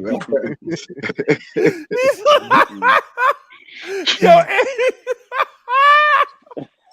Andy went all blank, man. Yo, all the life without him. He said, well, I'm a Frank fan, so I gotta say today he was announced to the Schaumburg Mockingbirds. Yeah, I felt so bad for him, man. And the thing is, Andy is spot on 99 times out of 100, but I don't know about the Frank stuff. That I don't know about the Frank stuff. Yeah, man. Frank is the backup for the New Zealand Breakers. Backup power forward. He actually playing center in China. With his 7-foot wingspan. With his 7-foot wingspan. Well, remember when we thought Frank was going to keep growing? Yeah. Oh, he's 6'5". He's going to be 6'7", man. Just wait. I remember somebody on Twitter told me that Frank Ntilikina was 6'7" and a half, bro. And I was like, and so what got me was, how in the world can somebody on Twitter measure a half an inch? Like how do you know Frank is 6'7" and a half, bro? I saw Frank, he's 6'7" and a half. The same way he knew Kevin Knox was 6'9", even though he was really 6'7". Even though Knox is 6'7". Right, bro. It's man, listen, man. To be a Knicks fan is a study in emotional torture, but at the same time, a lot of us sign up for it. We sign up for it, man. It's the reason why we are up. I have a meeting at 8:00, right? And I'm up 3:34 in the morning. It teaches resilience, man. And perseverance. That's what it and it teaches energy drinks. I'll be drinking coffee. I'll be drinking coffee about 7:30. You know what I mean? Yeah, man. Yeah, but listen, man, I should be running. Let me run. Let me get out of here, man. Y'all want to do a live stream tomorrow? Y'all want to do a live or today? Y'all do a live stream probably about 2:00. I'm down. I'm down with it. I'm down with it. And coach, we gotta do the football joint too, man. We gotta do another football joint. Yeah, man, that's my bad, bro. I got an unexpected call to work, man, I didn't get a chance to let you know last night. Nah, man, ain't nothing to it, bro. Life happens, man. But next time we do it, we'll make sure we send you the stuff so you know, and you can just jump in with us. Right, all right. Bet. So just for the Blorange Tears family, just real quick. So I got the Patreon stuff up and going. We're gonna do that. We got the football thing going. We working on intros and everything for the football league. Sunday morning, we're gonna do old school Knicks. Myself and Anthony D. We're a closed panel. Then we're gonna do new school Knicks with Rivera, Greeny, and everybody. So we got a lot of stuff coming up. I'm gonna do a live stream, just a Knicks off-season live stream Sunday also, right? So we got a lot of stuff coming up, man. Y'all stay tuned to the channel. I'm gonna get out of here, man. Y'all get some rest because it's gonna be a busy next few days. I'm gonna holler at y'all later, man. Hey, Freeze. Right. Yo. For tomorrow, before you get on, maybe you might want to check out that School Beat interview he did on Nick of Time. He dropped a couple gems. Yeah, I saw it. Interesting things. Maybe we can Yeah. chat about that tomorrow. Yeah. Maybe you can lead that conversation, man. Will do. See you tomorrow. All right, bro. Salute Or today. everybody. Good night. All right, y'all. All right, later.